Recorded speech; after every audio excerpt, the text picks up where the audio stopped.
Crossover. Oh, killer crossover. Just crossover. It just crossed him over and danced to it. Another victim to the crossovers. Cross him up and sit him down.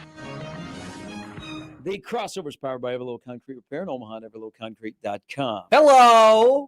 Hello. Wait, you're looking at the wrong person. Hello. Well, no, you're wearing a Kansas shirt. I told you why I was wearing a Kansas. Yeah, because you're a Kansas supporter. You love Kansas. I'm a supporter of a Kansas alum. Yeah, you and love it's in Kansas. my best interest to support her. You love I'm Kansas. also a supporter of a Kansas. But you know what? Yeah. Hey, I gave you a high five when we walked in here.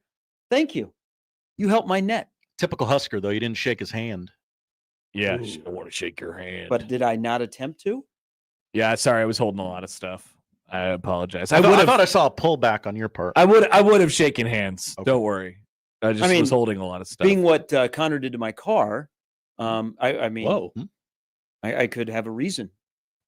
What did I do? And like what you did What'd to you my do car. to the man's car? What I do to his car? Did you throw a fish I in? went out there one day and there were cops around my car.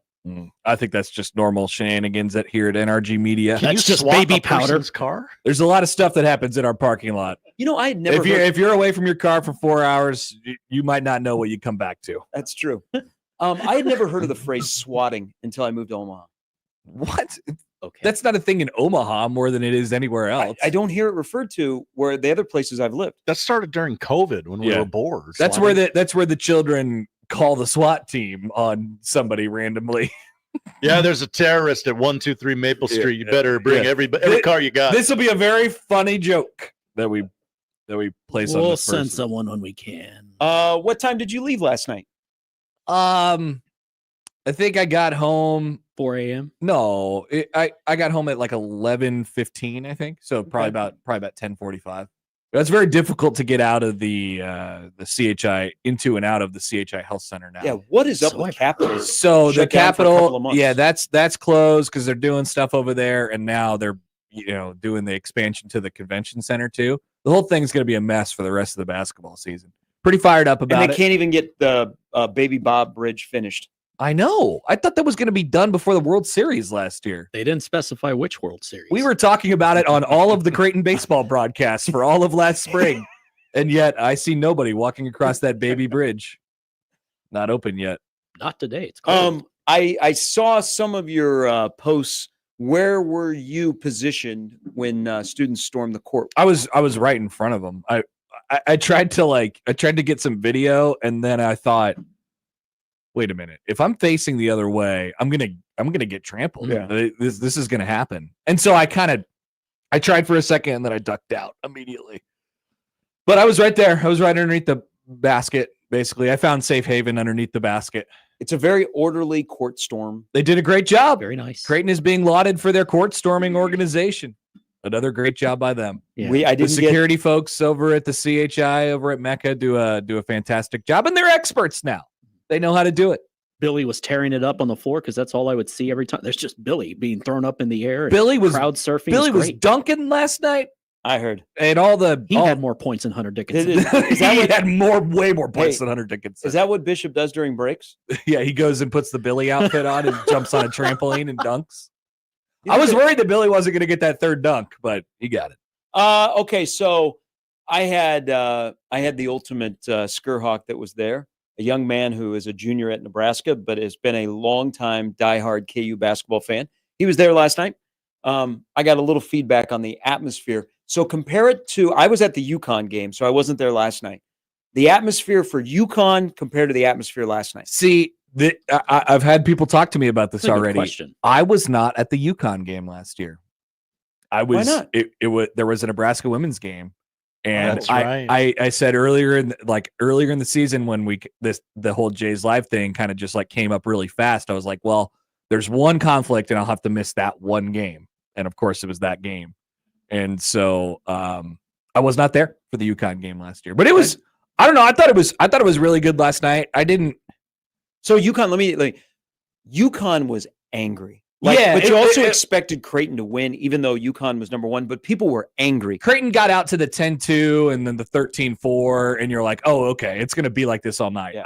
I don't know what it would have been like if the roles were reversed, right? If it was 10-2 right out of the gate. Obviously they would have got into it no matter what. But yeah, it wasn't angry. It wasn't angry. It was spirited. It was spirited. Good night. And some cuss words, some bleep KUs coming in. No, it's like Greenwich. I got most of. Do you think there'll be a note from the university to students today? I don't know. I got some requests yesterday to play Mr. Brightside. I'm not in charge of playing Mr. Brightside, but Killers are. When you play Mr. Brightside, what's going to happen if you're playing Kansas? Yes. They're gonna start saying some questionable things. So they did with Sandstorm. They did. Yeah, I don't know if they know that one. Yeah, but probably best. Yeah, they don't. It was a fun night. It was a fun night. Bigger deal to beat UConn or KU? Oh, I think it's like KU for this That's team. Not biased. For this team right now, at this moment, they needed that one pretty bad. Yeah, UConn, you play them 2 times a year. Like, what they're going to do, even though the roster changes year in, year out. Mm-hmm. Kansas is still Kansas. Yeah, and will you ever get them to come back up here after last night? Well, I think they still should, unless the Big 12, Big 12 Big East Challenge, because that's that was that game. But no, I mean, they needed that one pretty bad, yes, and that team is really good. They just had a bad night. I mean, they obviously had a bad night. That wasn't it. Obviously, Creighton played really well. They missed shots. They missed a lot of shots. Well, they were down a guy injury. I felt like Kalkbrenner would do really well against Dickinson. But I did too, because I'm not a Hunter Dickinson fan. Of all the 7-footers that you've ever watched, he looks like it's the most difficult to dunk a basketball. But the one who I really thought would be okay last night, would present a problem, KJ Adams. KJ Adams and Dickinson were not good. No. I mean, that's what they said. Like, hey, we're willing to live with some stuff, and it worked out. It was a good game plan, and then obviously they got some help as well. But as we've all said the last couple of days, I would hope that Nebraska and Creighton find a way to have more Kansas basketball. Gosh, yeah. Of course. I'm all for them going back to Lincoln again. Bias now living in this great state, but it's not hard to set up home and homes. Now the relationships. The problem is Doc and Fred are together. Creighton has scheduled so aggressively. They're in so many big events now. They're in the NIL tournament still next year, which is going to be, I don't know, 100 teams now. Like the Big Ten. They have their one challenge game, which is always going to be tough, and they're in this thing with Alabama right now. Like, I don't know. There's very limited space for games, like one-off games like that. Return trip to Allen next year. I said I'm. But they already. No. This was the return trip. Well, and I've been advocating Creighton should get one with the true experience there, which Bill talked about and Mac has talked about going down there, playing in front of the 16-3 or whatever the hell it seats now with the renovations. You got to have the right team for it. True. You got to have the right team for it. Hey, how was Doc Sadler last night? I saw Doc. Doc. So the assistant coaches and then self, they sit at the front of the bench, like close to the table. Doc sits at the back of the bench. And I saw him sort of looking around while they were doing starting lineups. And I didn't get the chance to talk to him, but I was like, oh yeah, Doc's on staff. I kind of forgot about that one. Doc's here. I don't think Doc got introduced when they introduced all the assistant coaches, because they have 100 of them. They do. Yeah. It's quite the operation. Like an NBA team now. You have 20 dudes in quarter zips sitting behind the bench. It totally is. I mean, they have a lot of people. They had like student radio came up and shout out KJHK. Yeah, all that stuff. Like it's a pretty big operation for sure.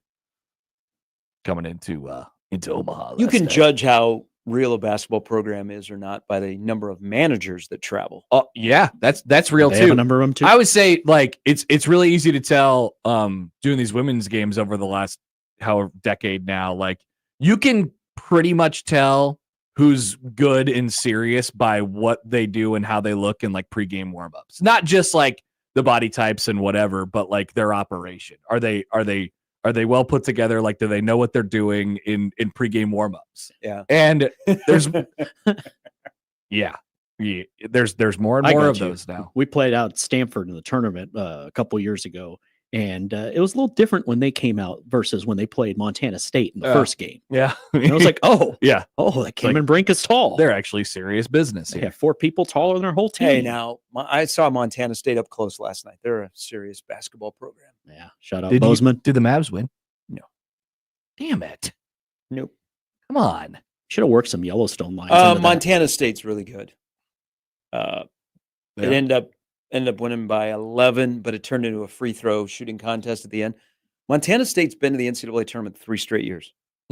They've been in their championship game 4 straight, and they're the preseason favorite. They're pretty good. Come on, but they're Brisk. also old. Let's go. They to have Ken Palm. 5 guys that have over 120 games in college, and they played Northwestern, Wisconsin, Wichita State. They played an aggressive non-conference schedule. They have. Yeah, I mean, good enough to be 134 on Ken Palm right now. That's a really good ranking for a low major, for sure. How'd the Summit fare in the Big Sky Summit Challenge? I think it was 5-4 in favor of the Big Sky. Okay, Yeah. respectable. The favorite in the Summit League, Kansas City, has got a major injury, so they've fell back. That sucks. Yeah, You hate Conference seeing is wide open. We'll see. Here come the One big Mavs. league. South Dakota State's good again. North Dakota State's not bad. Omaha is trying to find it. They'll get there. Yeah. They'll get there. I think conference play coming up next month. Next month? when you're supposed to start it. Well, so they moved it back. So coaches, Still got a trip to Ames coming up. thank you. Mm-hmm. Yeah. Next weekend is Northern Iowa, who is 16th in the mid-major poll. And then Iowa State will move up. Iowa State could be 3 in the country. Yeah. What they did to Marquette last night, when it looked like Marquette was going to come all the way back, Yeah. man, Iowa State's a Final Four team. Oh, boy. Oh, Are we boy. ready to live in that world where Wow. Iowa State football is in the college football playoff and men's Whoa. basketball is in the Final Four? Hey, so Along with Nebraska. And their women's team is pretty good as well. I already Yes. took a little peek at some of the first round sites for this year. Yeah. So there's nothing in Des Moines, Omaha, Kansas City. The regional site is Omaha, or I'm sorry, Wichita. Oh, so that's where Kansas will So be. Kansas will be the 1 seed in Wichita. Will Iowa State be the 2? Will Iowa State be the 2 Ooh. seed in that same region? Probably not in Wichita. Good luck getting tickets if they're both of them I are know. there. I know. But then look how that worked out in Omaha last year. That seemed like a slam dunk that you'd have Kansas and Iowa State here. I know. And I know. Omaha gets to play them. It's like a weird, 48-hour, 2 games in 3 days trip. So Sounds cool. that game was supposed to happen 3 years ago, and there was a blizzard, and Iowa State canceled Oh, it. that's right. So that's this is right. the makeup. Yeah. Okay. It was actually pretty good because Iowa State, so that's a bye game, and Iowa State is paying Omaha handsomely. So they actually gave them money a couple of years ago, not the full allotment, and so they'll get the rest after they play. Another Iowa State potential location, first round, Milwaukee. Same climate. Marquette can't be there. Oh, that's right, because they can't play. That's their Can't home play at court. home, yeah. That's right. That might be a spot for Iowa State. That's what I'm thinking. Yep. Especially if That's- they're a 1 seed. Yeah. You could go Denver.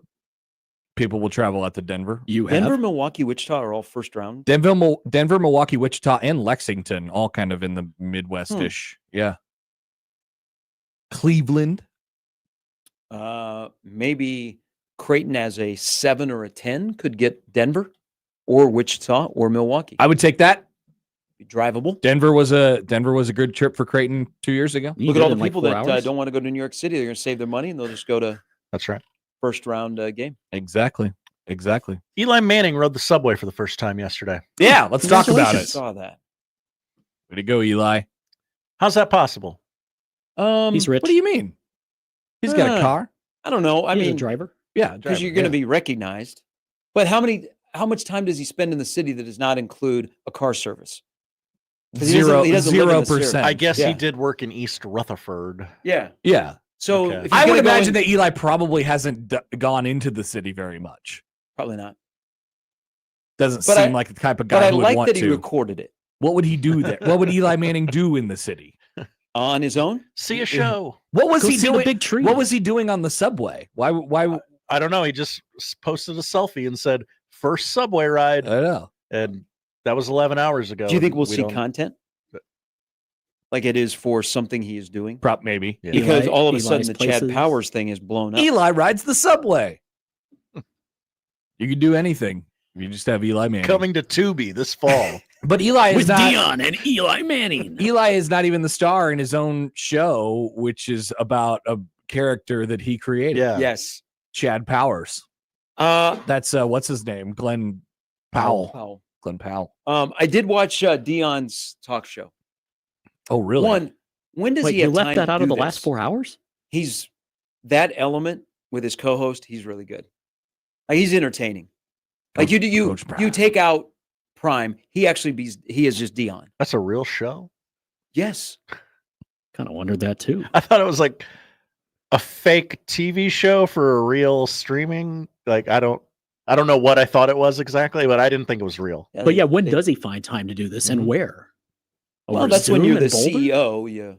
You can do a lot of different stuff, and then when it's practice time, you go out to practice. Is it possible they recorded them all in the off season? Well, so Is it topical? Yeah, not necessarily. Okay. So it could be they.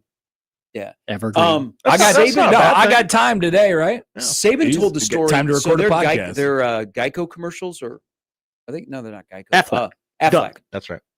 Yeah, when they turn him into a pigeon. Saban said it is from 7 a.m. to 7 p.m. for 3 straight days that they record all of those. Really? So you just Middle of the summer, yeah, they go and You they just- shoot them all at once. yeah, and that stuff lasts the entire season. Yes. Worth your time. So maybe they did, now that I think about it, because they're not super topical. It's more general. But he's pretty good in that role. I got to start recording my. I'm going to start recording. Josh, we should start doing this. We're going to record a whole bunch of shows for like December.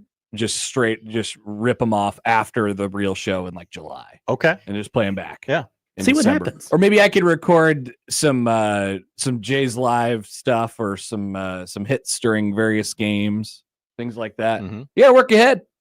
Hey, Gotta make work sure, I hope you're still recording Yellowstone, because we're down to I am not. the last 2 episodes of this season. It's not the series finale. I think this is the end of the season. Please end the show. It's just getting good. End the show. Too much money on the table. I mean, you don't End know the show like they ended John Dutton. you don't know who's going to be killed. Take the show to the train station. End it. And there it is. End it He immediately. should have worked that into the broadcast last night with Montana State. They are Somebody's going to the train Hey. station tonight. my Back after this. my trips to Bozeman. That is a sore subject to bring up. Like, I know somebody that lives in Bozeman. I can imagine they don't love Yeah, it. you don't Yeah. bring up John Dutton. You don't bring up, hey, how far away is the actual ranch? People in Bozeman are like, no, get out. Not even former Absolutely cowboy John not. Dutton. People are asking if Gary Sharp invested in the Hawk 2 NFT or whatever the Yeah. hell it is. I did not. All Well, right. that seems like that's a good thing. For Yeah, you. I saw she was trending this morning, I saw that but that's too. like blowing up. She scammed everyone. Yeah. It sounds like. Interesting. I don't- Some people Yeah. thought she was going to be on at 9 this morning. It was not. She's not the new co-host of No. the show. We got Matt McMaster. We can say it now. That's gonna be fun. I cannot wait until he says something so wrong, which is going to be immediately, and it's gonna be a lot. It'll be a fun show. Should When's we his bring him first big bet? bottles of ketchup Monday? So I saw that. When did he have his first bad food take? That's what I'm here for. Yeah. Oh, it's- Apparently, you don't it's- work for the zone until you have a bad food That's take, exactly so I was right. told. Okay, so before he knew any of us, and he gets all his information from the guys in Lincoln, they told him that you have to come up with bad food takes, because that's what 1620 The Zone is now known for. And luckily, he was like, "Guess what? I'm already locked and loaded." I don't necessarily think that's a bad food take. I think that's normal. Wait till you get on The Zone. And that's going to be a bad food take. Yeah. All right. Have a good show. I know that you'll maybe talk about Nebraska. I think we'll talk. I think we'll talk about the events of last night. We'll probably talk about some Nebraska. Any good behind the scenes stuff? Ooh, Did you see Doug? Doug wasn't there. Doug, you mean old man Doug? Yeah, he was. I saw old man was Doug's there, yeah. selfie on the court. Yeah, he tweeted at me. He stormed. Or he tweeted at us, but at me. He stormed, but in a very civil way, Very nice. as Yeah. all the court stormers were. Doug's got nice seats. He's got easy access to the court. He can storm the court whenever he seats. wants. He does. So any how were the Kansas City media? I saw Are they quite a even few there? bylines. Okay. Gary Bedore, good guy. Yeah. I don't like. I have a seat up there, but I don't really sit up there much anymore because I have stuff to do during the games now. But I looked at the names going through, and there was a few. There was a few, but I don't think it was like there was one. I think Kansas City area TV station that was represented. But I didn't interact much. Because essentially they cover KU basketball like we cover Nebraska football, right? Kind Their of. media contingent. Kind of. Yeah. One of the Hunter Dickinson blows his nose. What color was the snot? Is it a sinus infection? Yeah. All right. Well, we got a panel now. Let's discuss it. Are you concerned about last night? Or are you? No, I was more concerned about the fact that it was cold this morning and windy. Okay. It woke me up. All right, so you're brushing it off. Oh, yeah, it's basketball. As I used to mock, now, mind you, this was 20 years ago when we had less rules on what we could say. I used to always mock the people that were ready to jump off Frazier Hall because they didn't cover or they lost a game. Hey, I'm here to break it to you. They're probably going to make the tournament this year. They're probably going to have success, and I think Bill Self knows what he's doing. It's a great game. They're probably going to lose some games along the way. It's a teaching game for him, and I'm glad they played. So, shout out to Creighton for getting the job done, and it was a good night, and maybe it spurs some sort of heater for them. Are you concerned that the Big East has sunned the Big 12 in the Big East Big 12 battle? Not one bit, because that's a them problem. Okay. See, I'm not the one root for the conference. I'm basically like KU is pretty everybody. separate. Like Ohio State football, they don't have to care about what's going on in the Big Ten. No. KU basketball, they don't really. Team state conference. No, It doesn't. I Really hate matter. everybody equally. Hey, there is the part though, that KU basketball is like up on that level. Because there's a couple people that have emailed and said, I have to be honest, knowing names on Kansas roster, but I'm a Creighton guy. It is kind of like you're starstruck. You go, hey, there's Dickinson, DeJuan Harris. Seriously, it's Kansas basketball. It's a traveling. Where's roadshow. Perry Ellis? Yeah, it's not quite like it was for like Caitlin Clark last year. Yeah. But there's definitely an aura for sure. And the circus font walks in there, and it's Ed said I've seen Mullen, Ewing, Patino all coach, and when they walk on the floor, including Hurley, and then he has an explicit if I can't say. He goes, have to admit, at the Chai, seeing Bill Self is pretty dang cool. Pretty cool. I love 311. I love Omaha. It's the best. I felt Grassroots, that great album. When they played at PBA a handful of years ago. I'm like, whoa, that's Bill Self with a Nebraska buckle up, click it for ticket sign behind him or whatever. Wow, Bill, I know you from the there's tournament. Bill Self with the DJ's Dugout logo right behind him. Because I've seen him more often. I don't have that with Self. But I'll tell you, the coach that does that is whenever you see Gino or Emma. Yeah, I see that. It's like when you see him, you're like, whoa. Yeah. When Mulkey would walk onto the court, this was pre-Boa. This is when she was at Baylor. You see those stilettos just stomp out on the floor. And oh my God, it's Big Bird. Oh, never mind. It's Mulkey. All right. We'll be right back with the tip-off after this on the Jayhawk Radio Network. Have a good show. Have a good Thursday. What's your schedule like there, Josh? Oh yeah, he's cooking for Reaver football. My schedule. We're hosting the home playoff game tomorrow. People forget. 7:00, Titan Stadium, Council Bluffs, free tailgate beforehand. Scott Strohmeier on the show today. I love that you're playing a night game. Yeah, because there's makes been one person. Media broadcasters, they just want to sit on their couch and do nothing. I have adopted the personality of the team's head coach. I don't like night games for Iowa Western. Why sit around and wait all day? So I brought this up to Dr. Kinney. I'm like, you know what? They played a night game maybe 7-8 years ago. And it was great. The stands were packed. I think they were playing Hutch. Makes sense. Great game. They had fireworks afterwards. I'm like, why don't you guys play more night games? Because we've been trying to get a Iowa Western game on Cox, but it'd have to be a night game. And it'd have to be like on a Thursday or Friday. And Stroh was like, yeah, we'll do whatever we want for you. But then we started talking about night games, and they were like, And I said to Dr. Kinney, I'm like, play night games. He's like, wow, oh yeah, I like that idea. I love that you're playing night games. It's college football as in a very pure form, right? The coaches still get a lot of say in what time the games are. Right. But look at it this way. The good old days. A lot of the times, every kickoff is at 1. There's usually something else going on. I love that there is more people can watch tomorrow. There you go, Josh. Yeah, More eyes. Who's the opponent? Are they Mm. coming from a warm climate? Northwest Mississippi. Then yes. What's they the will- weather that'll- like in Northwest Mississippi? Not 45 degrees. No? That's balmy. Oh, tomorrow. I guess. What is the the- sun will be down. It'll be It'll be a cooler little than cooler. that kickoff. Yeah. Better than the 9 this I had a morning. good game. What is It was a really good game. what is the town in which Northwest Mississippi is from in Mississippi? Tupelo? Pascagoula. Jackson? BFE. BFE, yes. I've lived in the BFE before. It's not Starkville. It's not Oxford. There's just so many. Senatobia? Yeah, that sounds right. Yeah. Uh-huh. What the hell is Oh, that? I know Laurel from that show. Don't know. Senatobia, Mississippi. It most certainly is in Northwest Mississippi. It's about 41 degrees there today. So It's more Arkansas, Yeah. you know? That's like Yeah. 2 for us. You guys ever been to anywhere in the state of Mississippi? we played I've driven through. at their place Jackson. in the 2022 playoffs. Oh, Dion That's passed right. us Mhm. in Jackson a couple years ago. uh It had to be Dion because I don't know how many people in Mississippi have the license plate that said Prime 1 on a fancy vehicle. I was like, I think that's Interesting. Dion. Quick, I- get him. I spent 3 days in Stark, Vegas, a couple years ago. I've heard that's too many. You made friends though, right? Nice college town, really, really small. But after just asking the locals, like, where do people fly in? And Great they're question. Great Oh, question. Like, Yeah. you got to drive to Jackson. Well, is Jackson like 20 minutes away? No.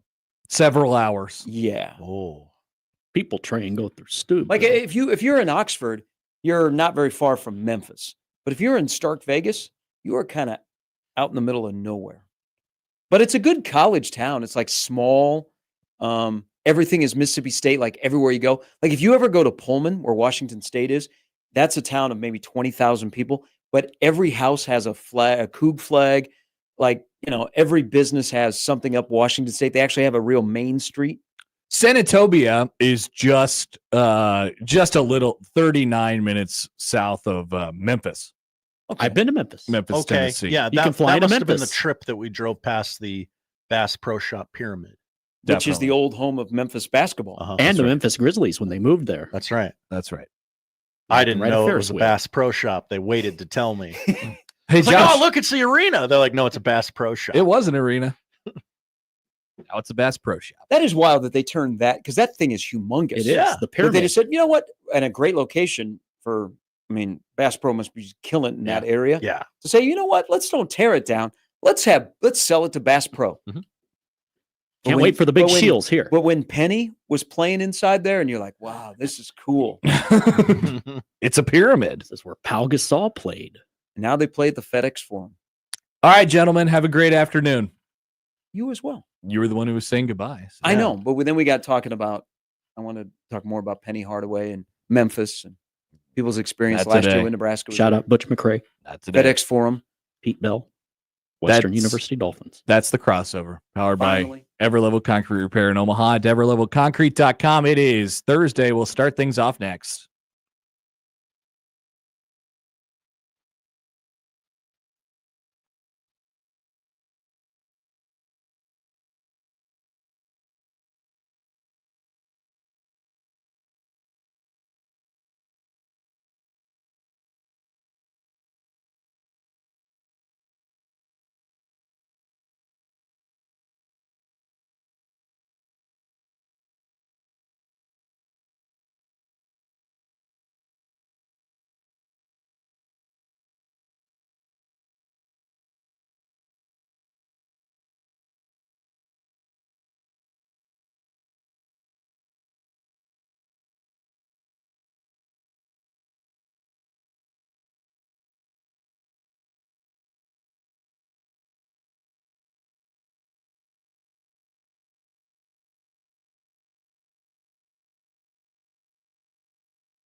It's been Jay's determination, Jay's courage, Jay's strength, and Jay's win!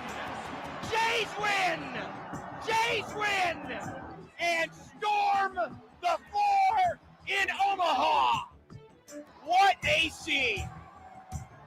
This basketball team fighting through all the injuries, the heartache, but came out here and socked Kansas in the mouth, and Rock Chalk has been rocked in Omaha. Final score, Creighton 76, number 1 Kansas 63.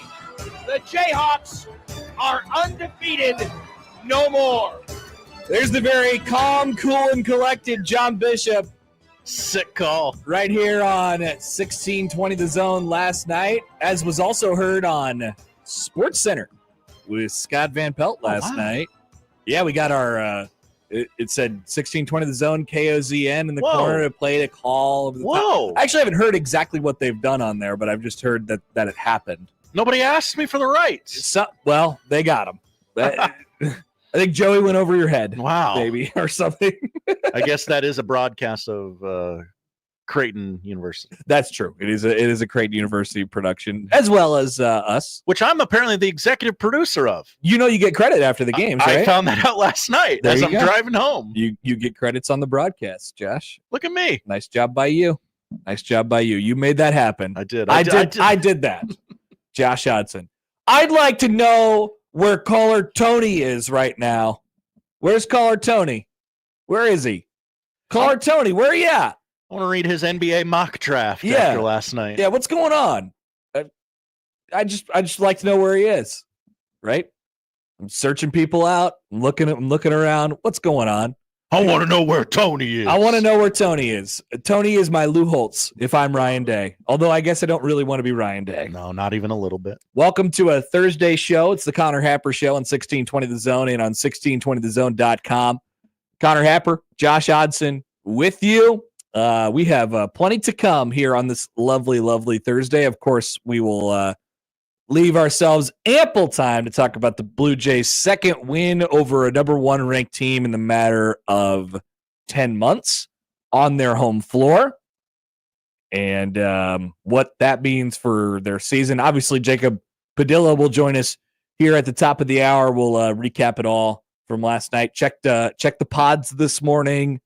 Jacob and Matt.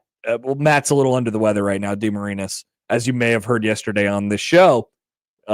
They went about an hour 22 last night. So restrained. Yeah. But it only got posted like a couple hours ago. So I don't know what time they were at the arena until last night. It was a late night. If my voice ever goes out at some point today, I'm going to apologize in advance for that. And I got a little sultry to me right now. I was doing some screaming last night. Some guttural, couple of those, both on and off the microphone. Ooh. Yeah. A lot of high fives, a lot of fist bumps.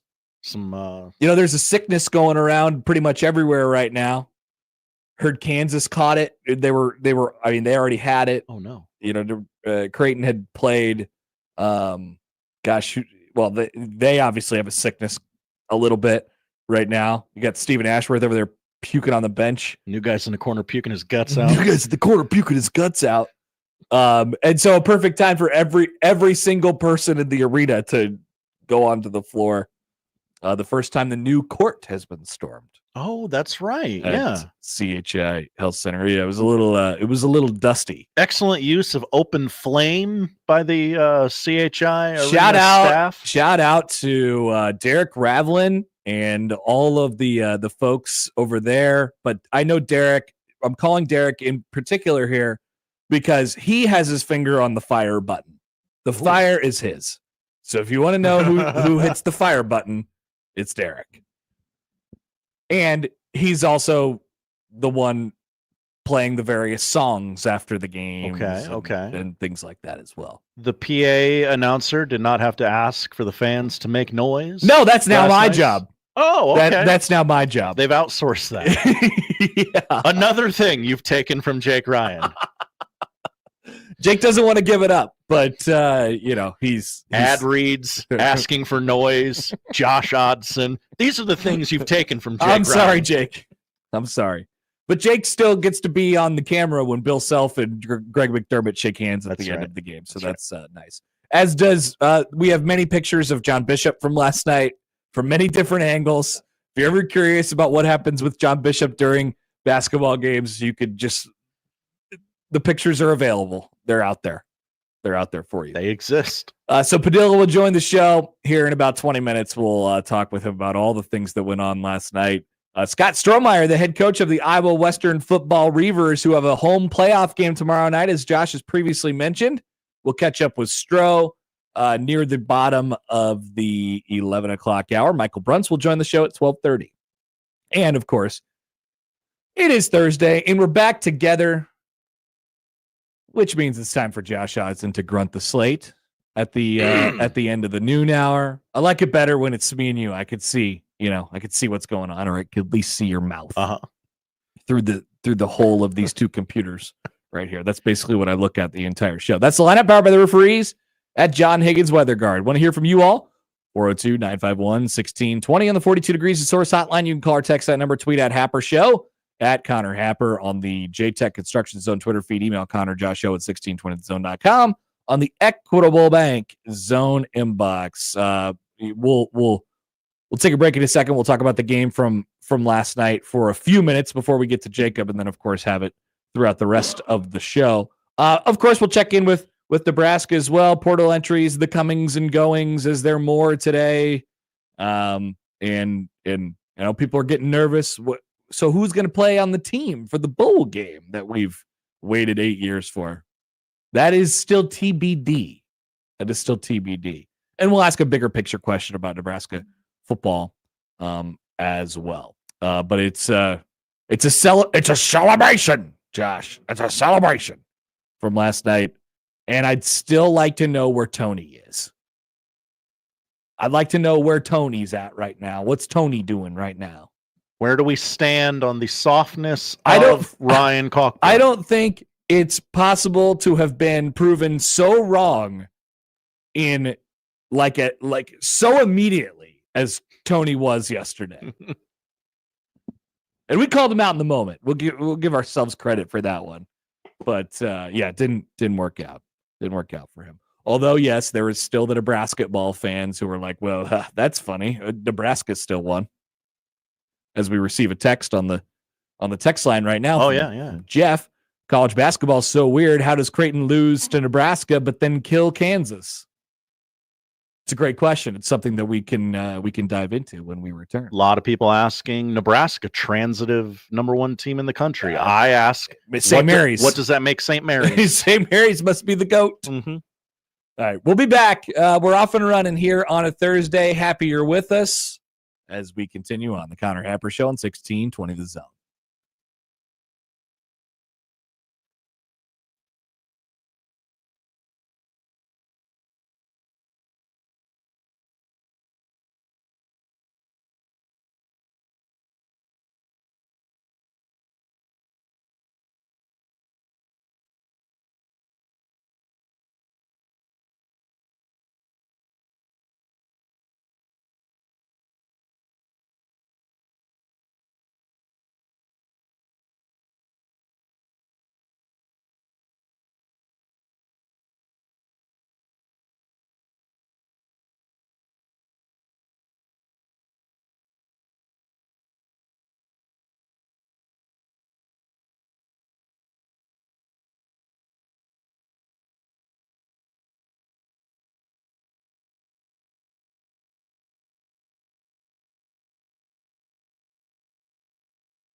So we got the question before, how does this happen?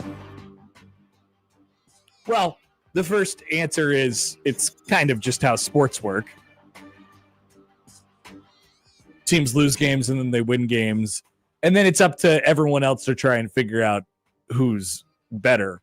If we're being honest, Kansas is still the best team out of all three in the triumvirate of Creighton, Nebraska, and Kansas. But the transitive property would have you thinking the opposite. Creighton took it to Kansas last night. Nebraska took it to Kansas a couple Fridays ago. And sometimes sports work like that. Creighton. Nebraska took it to Creighton. Is that not what I said? You said Nebraska took it to Kansas. Nebraska did not take it to Kansas. Although the transitive property would make you believe that they would. Clearly they would. They'd beat them by probably in the neighborhood of 30. Something like that. But sometimes it's about making shots in basketball. But I think the story of last night is kind of how John laid it out in that winning call there, which was it's just sort of fighting through the adversity that Creighton had gone through over the last, since that Nebraska game. They hadn't been hit with that yet. And every year around this time, I find myself wondering, gosh, I just don't know if Creighton has that killer. I just don't know if they have whatever that it factor is. That's so important for a basketball team. You need size, you need length, you need shooting, you need depth, you need all these things in order to be a good basketball team. But and Creighton generally has the requisite talent, but it hadn't really been showing. So do you have the killer? Can you figure out who you are and then execute your game plan and fight through that adversity? Creighton needed that win badly last night. And so when you go through the memorable nights and all of these things, you'll remember that one, especially if this one ends up turning Creighton's season around. It's certainly an infusion of confidence that they needed desperately last night. Because then if they lose it, you're 5-4 and you're looking ahead at the schedule. It's like, whoa. Doesn't get any easier. And where's our resume building wins? Creighton now has a resume building win. And yeah, maybe Nebraska as a result has a resume building win that they got on the road at Creighton. But today's not about Nebraska. I'm still looking for Tony. What's that, Josh? Tony's here? I have a Tony on the line. I believe it might even be the same Tony from yesterday. Tony joins us now on the 42 Degrees The Source hotline. Good morning, Tony. How are you feeling today? I'm feeling good. I'm enlightened. I honestly thought the NBA draft was 5 or 6 rounds. Yeah, that's very incorrect. Not right at all. I learned something yesterday. I suppose with that kind of roster, you wouldn't need that much. But my point was, he wasn't NBA material. Now, have you checked the mock drafts lately, Tony? I have, but I'm just saying, if I were a GM, I haven't seen anything that Now, I will say this. When you guys yesterday said he wasn't playing, I thought to myself, I didn't say that. All right. I didn't say that. Right. I get it. I thought, dude, you got to play. You absolutely didn't show up against Nebraska, and they're never going to let you forget about that. This is probably the last opportunity before conference play begins. And Creighton can't live into the Big East. They had to show that they had some sort of toughness. Unless one of his legs fell off yesterday, he absolutely had to play. So I will give him credit. He probably played through a lot of pain. He probably had to really gut up, and I'll give him 100% credit because without him, they don't win. I will say he's a bit of a ball hog, though. He only had 1 assist, so I'll go there on that. But no, I am impressed. He had to play yesterday. He absolutely had to play. Creighton had to win. I still think that he's not helping them as much as he could this year. If he can maybe do this a little bit more, you might see Creighton make a deeper run into the tournament. And as a Nebraska fan, we want Creighton to win games like this, 100%. But Tony, I can't help but notice you have a very different disposition than you did yesterday. It's interesting. I do, because I didn't think he would play. I didn't. I thought, wow, he's really copping out on this. And you just sometimes, I remember one time listening to Kevin McHale say that no matter how hurt he was, he would have felt horrible to leave his teammates alone to play a tough game. So I think he played through a broken leg one time, you know. So give him credit, give Creighton credit. Glad Creighton won, but I honestly didn't think he had it in him to do something like that. So I'm kind of surprised. I'll be honest with you. So now, what round of pick is he in the NBA draft for you? Oh, there's no way. He's got to be consistent on that. He's got to show. He's got to come out against any Big East team they play in the top 2 or 3. He's got to have a game like this. Show me you can do this for the entire rest of the season and into the postseason, and then maybe I'll change my tune. But it's just one game. It's just one game. Just one game. The 3 years before that, nothing. No, I've not seen this, and it's just my opinion, but No, yeah, you're wrong. We'll see. That's all right. That's okay. I'm wrong. I'm wrong about the draft. About many things, Tony, but that's okay. I appreciate you calling in and facing the music today. Thank you. Hey, yeah. Have a good day, guys. Okay. Thank you, Tony. Appreciate it. Ryan Kalkbrenner, once again, as we mentioned yesterday, previously the 3-time Defensive Big East Player of the Year and the winningest player in Creighton basketball history and the winningest tournament basketball player in Creighton basketball history and all that stuff. A program with rich tradition and many eras of great players. Tony just needs more. You just got to see it. Just got to see it consistently. 1 game sample size for Tony. And Kevin McHale played with a broken foot. I don't like. Why do you have to do that? It just Nebraska had an excellent plan against him and shut him down. Like, yeah, Creighton couldn't get him the ball. It's not a Kalkbrenner thing. I bet it's not a Kalkbrenner thing. Creighton couldn't get him the ball. That's the story, and that's Nebraska's doing. The next time we hear from Tony will be when Kalkbrenner has a 2 for 8 night in a 8-point Creighton loss in Big East play. And he'll be like, well, I told you guys. I'm not here to sit. I'm not, sitting here and defending like how good of a player he's going to be in the NBA. But I mean, come on. He's one of the best players in the country in college basketball. He's one of the most efficient players in the country. He's one of the most effective players in the country. And if Creighton can find ways, and reminder that they are a vastly different looking team than they have been over basically his entire career here. They're fitting new pieces together. They're trying to make it work. And they have been struggling at getting him the basketball. And they found a way to do so a little bit more last night. I mean, what do you think of Hunter Dickinson? Because your boy got sunned last night. Ooh, not good. Your boy got smacked last night by Ryan Kalkbrenner, who is fighting through some things at the moment. Not 100% healthy. And might not be 100% healthy for a little while. And he's out there. He can't. So I'm sitting up there and we're about to do Jay's Live. It's like, 10 to 14 minutes on the clock still. So it's like 7:20 or something like that. And the game's slid to 7:45. And I'm standing up there and they're going through pregame warmups. And I'm under the expectation that Kalkbrenner's going to play because he had came out in pregame warmups and was going through some things. And then a little kid in front of me was like, hey, where's Kalkbrenner? Is he playing tonight? And I was like, yeah, I'm pretty sure he's playing. And then he was like, well, he's not out there. And I'm like, oh my God, he's not. He came out way late. He had to have something done before the game and then came out and put on that performance. Not like it was this like groundbreaking. It's not like he scored 50 points or anything like that, but fighting through some things. Stephen Ashworth fighting through some things. Pop Isaacs fighting through some things. Bill Self, long recognized as the best college basketball coach in America and the leader of the preeminent college basketball program in America, said that Pop Isaacs and Stephen Ashworth were the best 2 guys on the floor last night. He's right. Those 2 guys are fighting through some things right now. You finally got the game you wanted from Pop offensively. And I understand it's only like the 9th game of the season. And sometimes it's a miss shot deal too. Yeah, and they talked about that a lot in the post game last night. And yeah, sometimes that's what basketball comes down to. They made shots last night. Mm-hmm. And I was curious as to if they had that in them.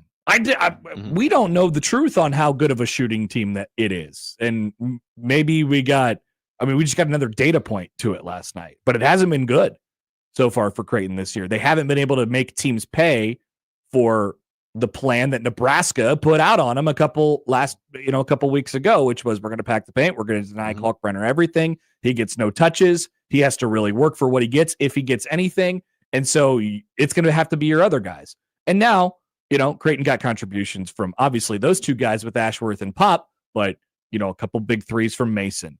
And, so even Jason Green coming in late in the game. Jackson McAndrew making a three right out of the gate. It adds up like that. So you got your three, and then you have to have the role players do their role, but everybody has to know what their role is. And I think Creighton's just starting to find that. And that last night was a really, really good example of that. I thought Kalk might play as like a glorified decoy, like he's out there, so they have to deal with him. Yeah, no, he played and he was effective. And all right, we got to take a break. We'll have more on this with Jacob Padilla when we return, coming up on 1620 The Zone.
Now, the only cure for our basketball Jones.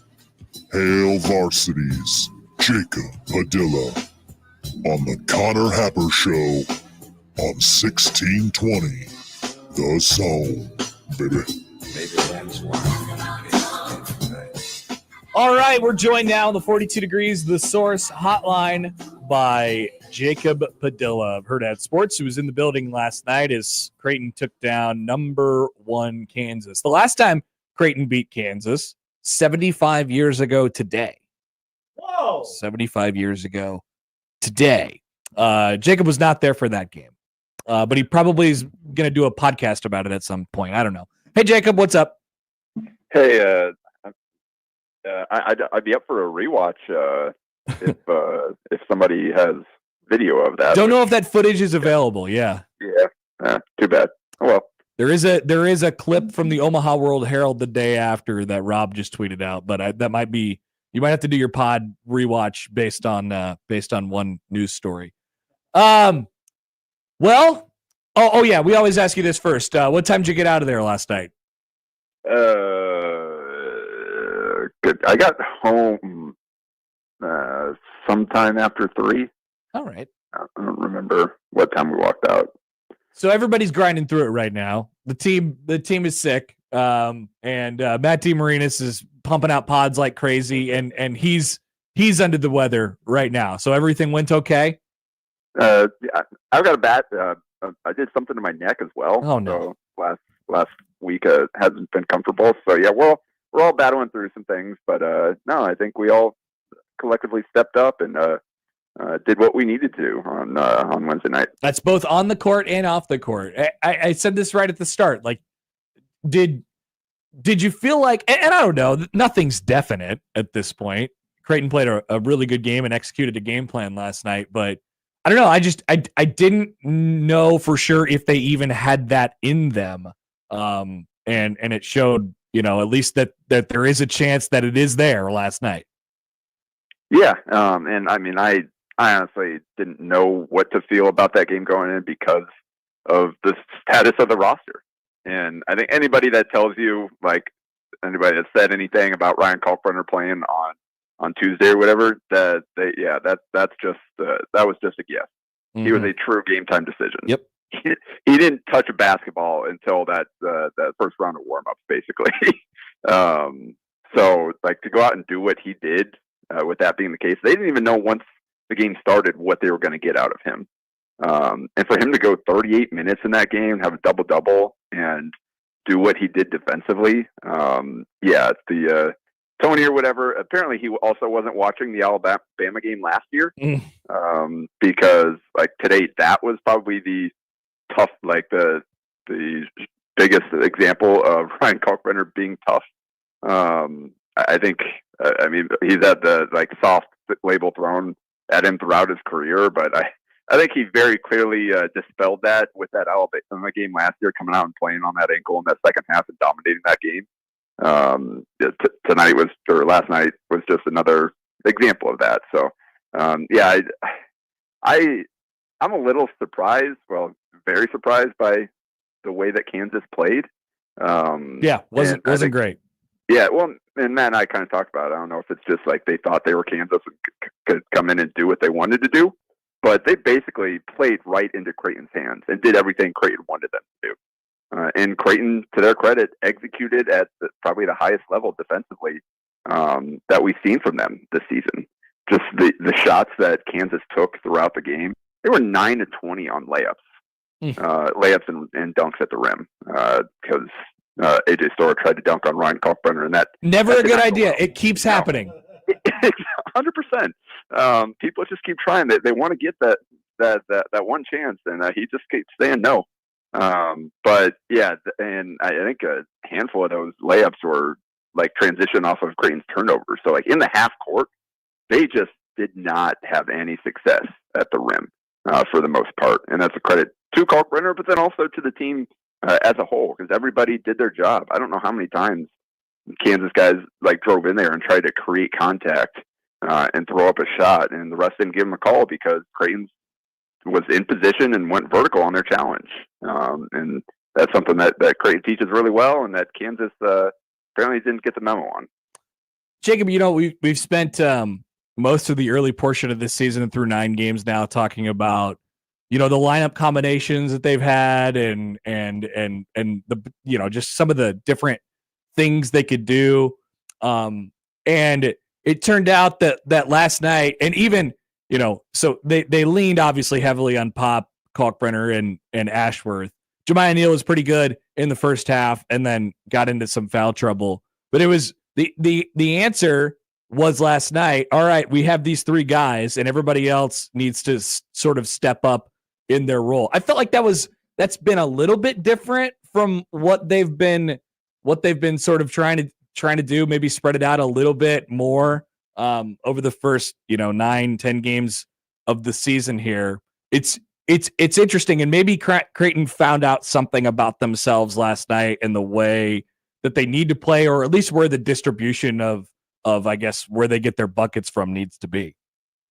Well, I mean, it's kind of been that way the whole season. Like, those are the 3 guys that you could count on and for production. And the question was, were you going to get anything from the guys around them? And during that losing streak, they weren't really, and that was having a trickle effect down to the other guys. And obviously, you missed 2 or all 3 of those guys missed time during that stretch of poor play. So those guys are pretty important, as we've come to find out.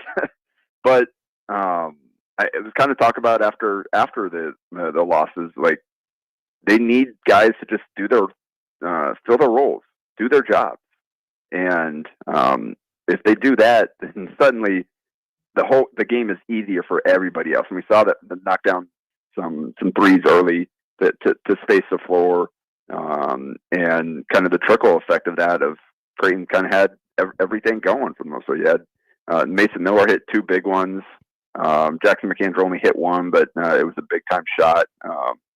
And then they kind of figured out at that 4th spot, credit to Mac and kind of his feel and decision making. Like, Jason Green doesn't play the whole first half, doesn't play the whole first 13 minutes of the game, and comes in with 33 minutes of the game, and then he comes in with 7.5 to go in the 4th quarter, and goes out there and does a really good job defensively on the glass and helps Creighton to close that game out. So, yeah, I think we're starting to see, we're seeing that all these, kind of similar to what Shane Thomas did in the Notre Dame game. It's just, they've got guys that can help in the right spots.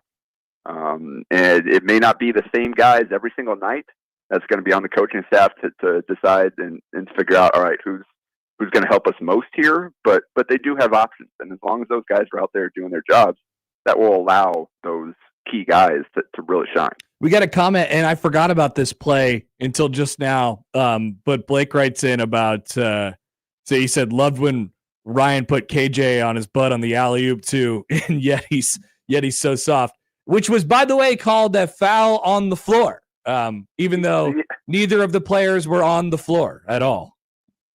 And it wasn't before caught the ball too. I didn't understand that at all. Like, he swung through and like hit him on the shoulder, trying like challenging the shot, like trying to block the shot, ran into him and swung through and whacked down on his shoulder.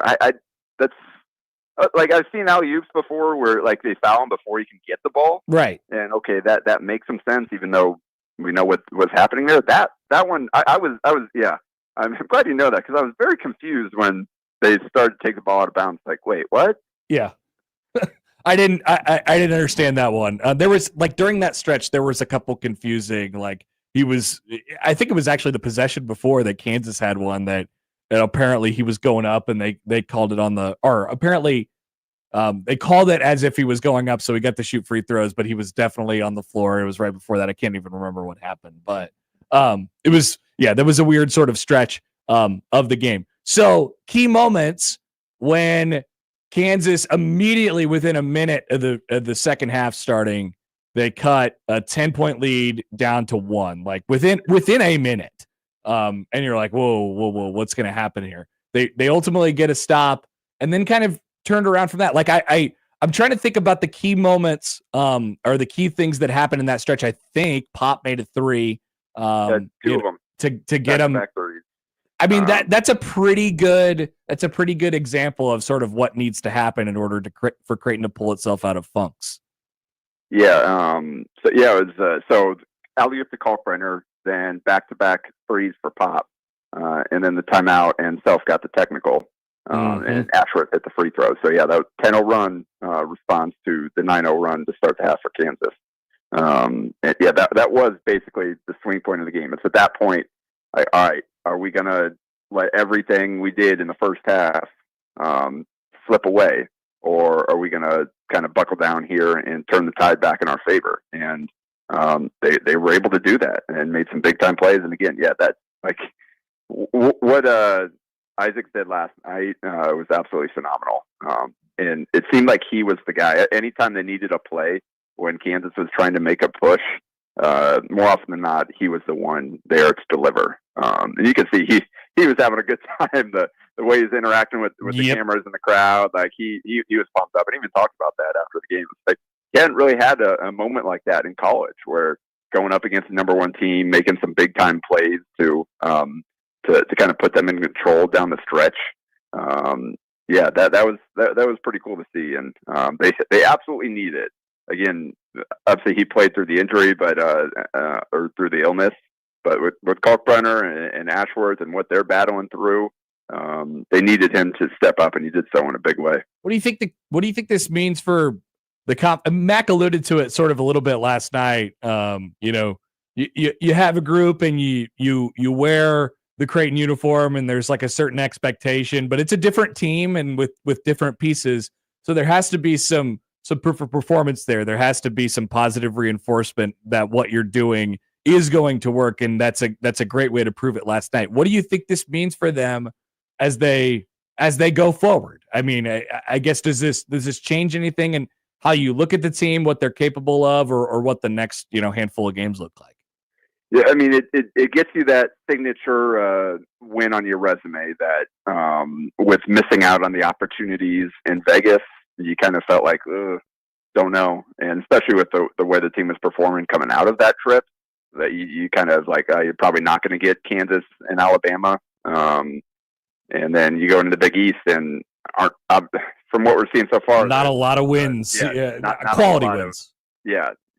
Not getting a chance.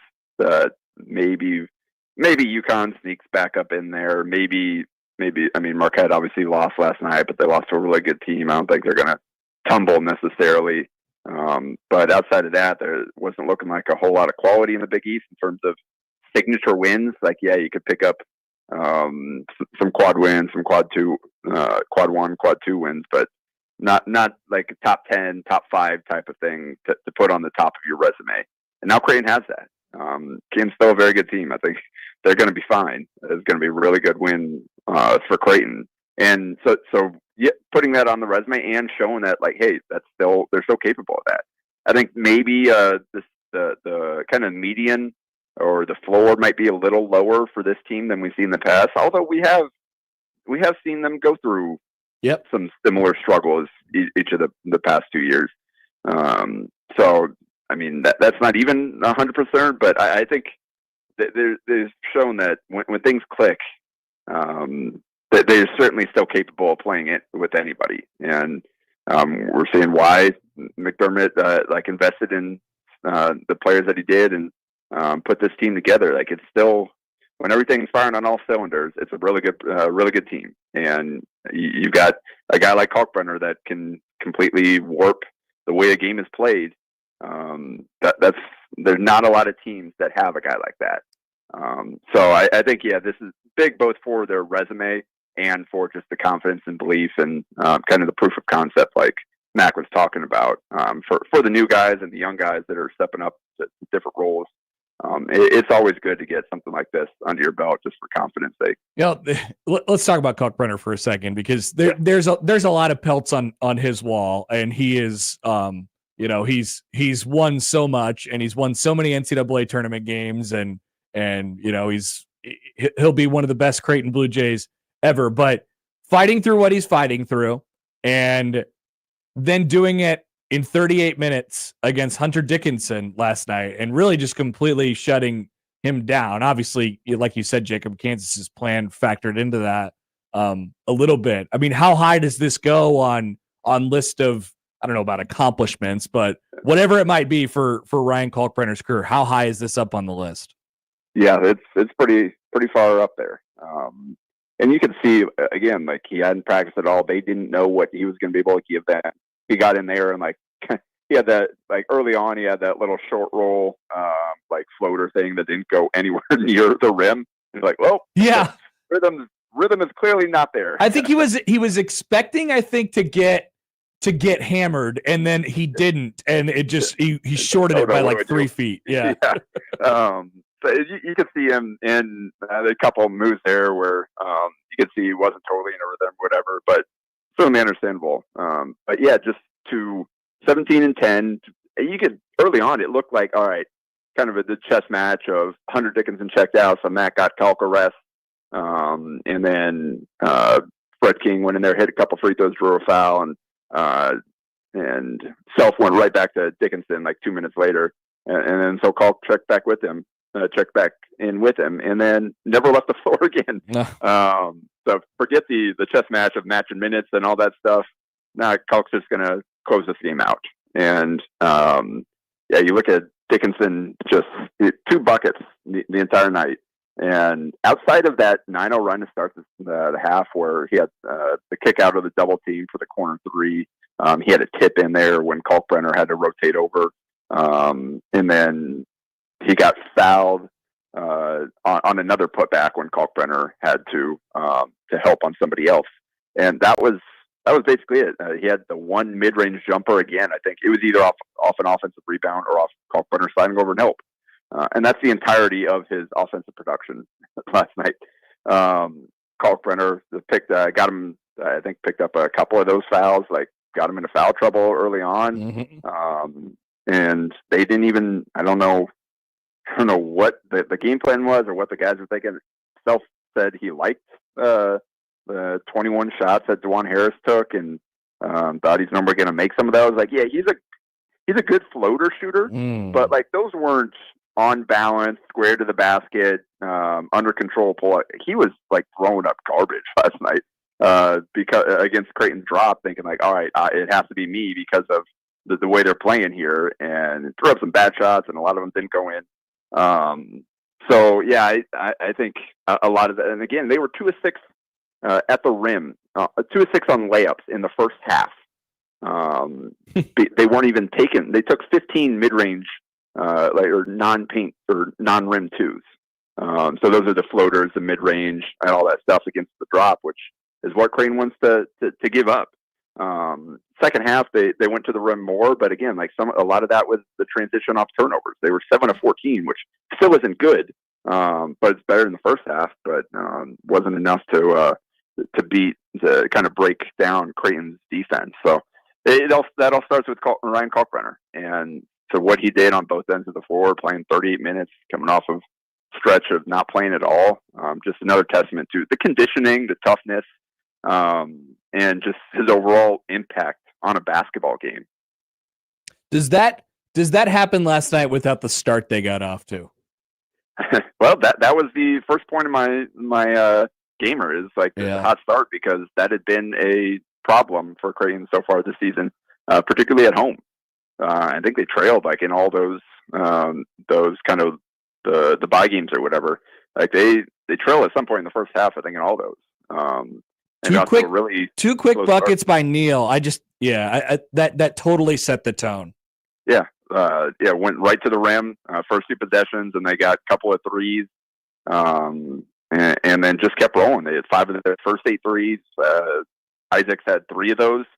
Hit his first 3 to kind of spark that run after the Neal layups, and they just continued to because again, building that lead, you knew Kansas was going to make a run at some point, and they made it very quickly in the second half.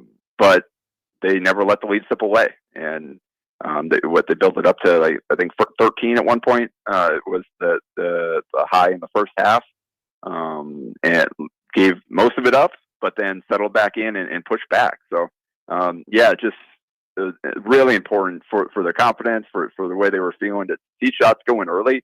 Because then again, that impacts the way that Kansas defends the rest of the game. If they're having success doing what they want to do early on. So, yeah, the hot start was a huge part of the game, and that got the crowd into it. Like, the crowd was phenomenal, and they got them into it right away with the threes, with some of the hustle plays. Like, the place went nuts when Isaacs dove to the ground and for that loose ball, knocked that ball free and secured and drew the foul. Like, plays like that, like the fan base was ready for it. So that was a huge part of that, just getting the crowd on their side, making those plays early on, and showing Kansas that Creighton was ready to play. All right, Jacob. Appreciate all your coverage. You can check out the Gamer. There, I just saw it on Twitter. Or do they go on herdatsports.com, right? Yes. Okay. Good. We try to put them up on multiple platforms if people don't want to necessarily leave one to go to the other. You can find them both places there. So excellent. And the post game pod, of course, with D. Marinas is up as well. Jacob, appreciate the time as always. We'll see you on Saturday. We got NCAA tournament volleyball. We will not see you on Saturday. We'll see you another time.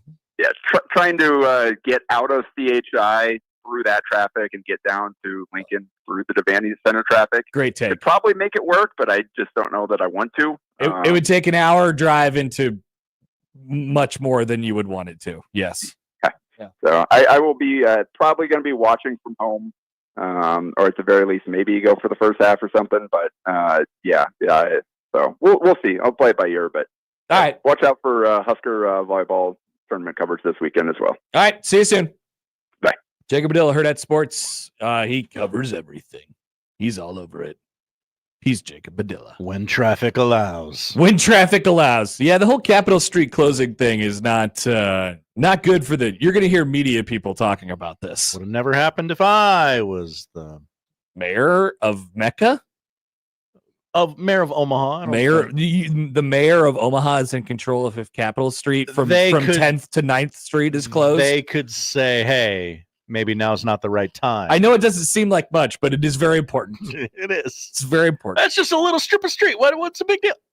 Coming up next, Josh, you got your... Yeah, that's right. What? You got your Iowa Western gear on today. I do. Is it a day that ends in Y? Josh is repping the Iowa Western Reavers. And we will too. Scott Strohmeier and his Reavers have a playoff game coming up tomorrow night. Tomorrow. Right across the river in Council Bluffs. You can't walk over the Baby Bob to get there. I would advise taking a car to Titan Stadium in Lewis Central. Streetcar doesn't go that far into Council Bluffs. I would advise just driving on this one. Yeah. But we'll talk to Stroh when we return. Here are the Cotter Happer Show on 1620 The Zone.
let's get back to the Connor Happer Show on 1620 The Zone.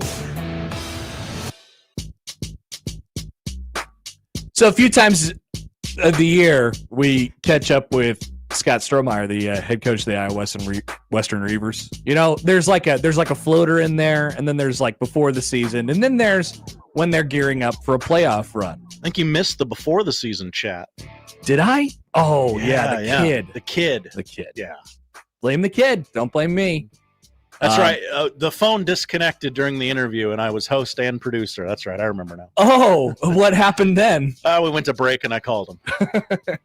All right. Well, here's our pre-postseason chat with Scott Strohmeier, the head coach of the Iowa Western Reavers. They are the number 1 seed in the NJCAA 4-team playoff. They are back-to-back national champions, and they're hosting tomorrow at 7 in Council Bluffs. Coach, good morning. How you doing? I'm doing good. How are you guys doing? Pretty good. Gearing up for is this Strohmeier weather that we're heading into right now? This feels like it's pretty good time for you. Yeah, well, growing up in Minnesota, I'm used to this stuff, but I wouldn't say that I always enjoy it. Well, you get to bust out the big puffy coat. Oh yeah, for sure. The guys were giving me a hard time because we got that new practice field, and there were some days where always in the past it would be in the indoor, and we went outside a few days, and I came out with my heated jacket and heated gloves on, and they were all mad because now they knew that we were going to practice outside more because I was going to stay warm. That's right. He's like, yeah, I got this up my sleeve. You guys are in for a tough one. All right. So the season so far, when we talked before the season, I think you were probably still trying to figure out, I mean, as you always are, trying to figure out, okay, what are we going to be? It feels like from the outside, just based on the results, that it has turned out well. But I guess like from maybe what you thought at the beginning of the season and how it's developed, how have you felt like it's sort of progressed as we now hit playoff time?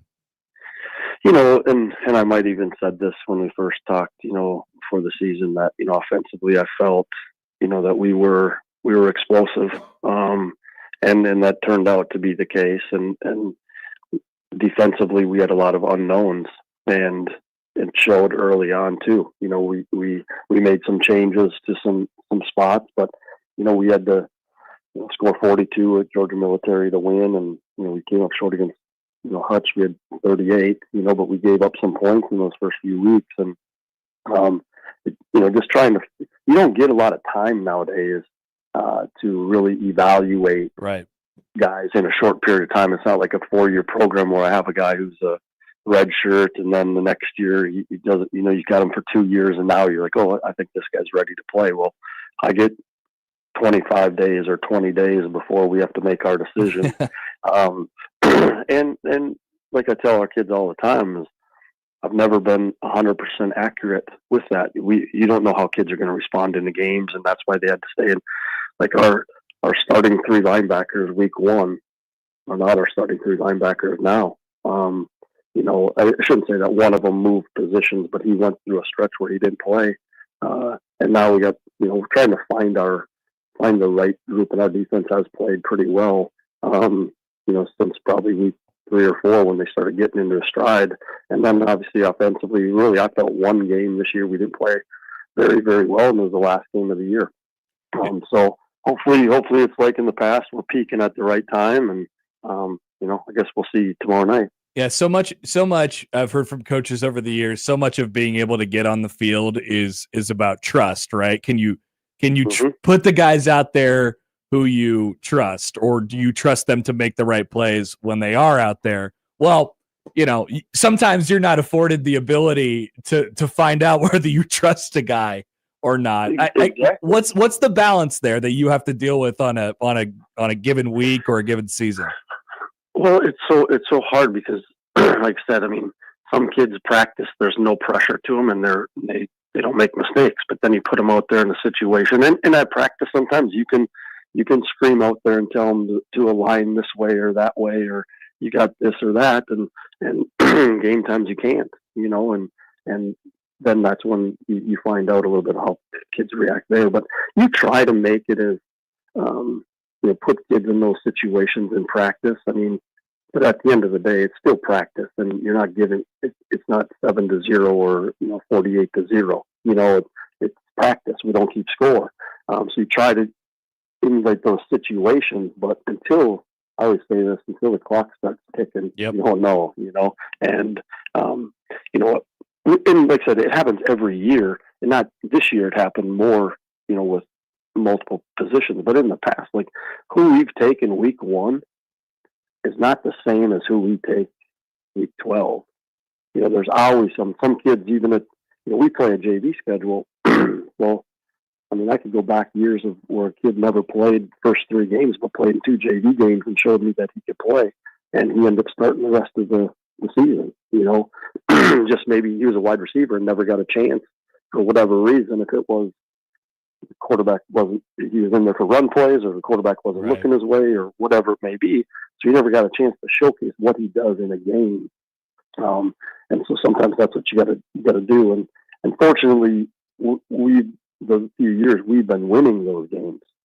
So when you can win those games and you can find out, is obviously a lot better because you can't afford to lose those. So we always challenge each other, and when we're trying to make those decisions. And I'm always the devil's advocate on everybody when they say who they want to take, and question them and things like that to see. But there's no easy formula to it. Yeah. How often? Well, and I'm sure that there's a part of you that thinks even going into a playoff, like, okay, do we have the right combination here? Do we have it all right? But like, how often will you look back at the end of the season thinking, man, dude, did we play the right guys? Did I stick with this for too long? Or did, whether it's personnel that you play or plays that you're running, schemes that you're deploying on a weekly basis, like, I don't know, that just feels like it has to be constant evaluations, and sometimes you can only do what's best for you in the moment, right? Like you can't really think about anything else. Exactly. And you go with what's been successful, in the past, but your personnel changes so much, so we've been fortunate enough to, redshirt kids, and the next, they don't play that year, they play the next year.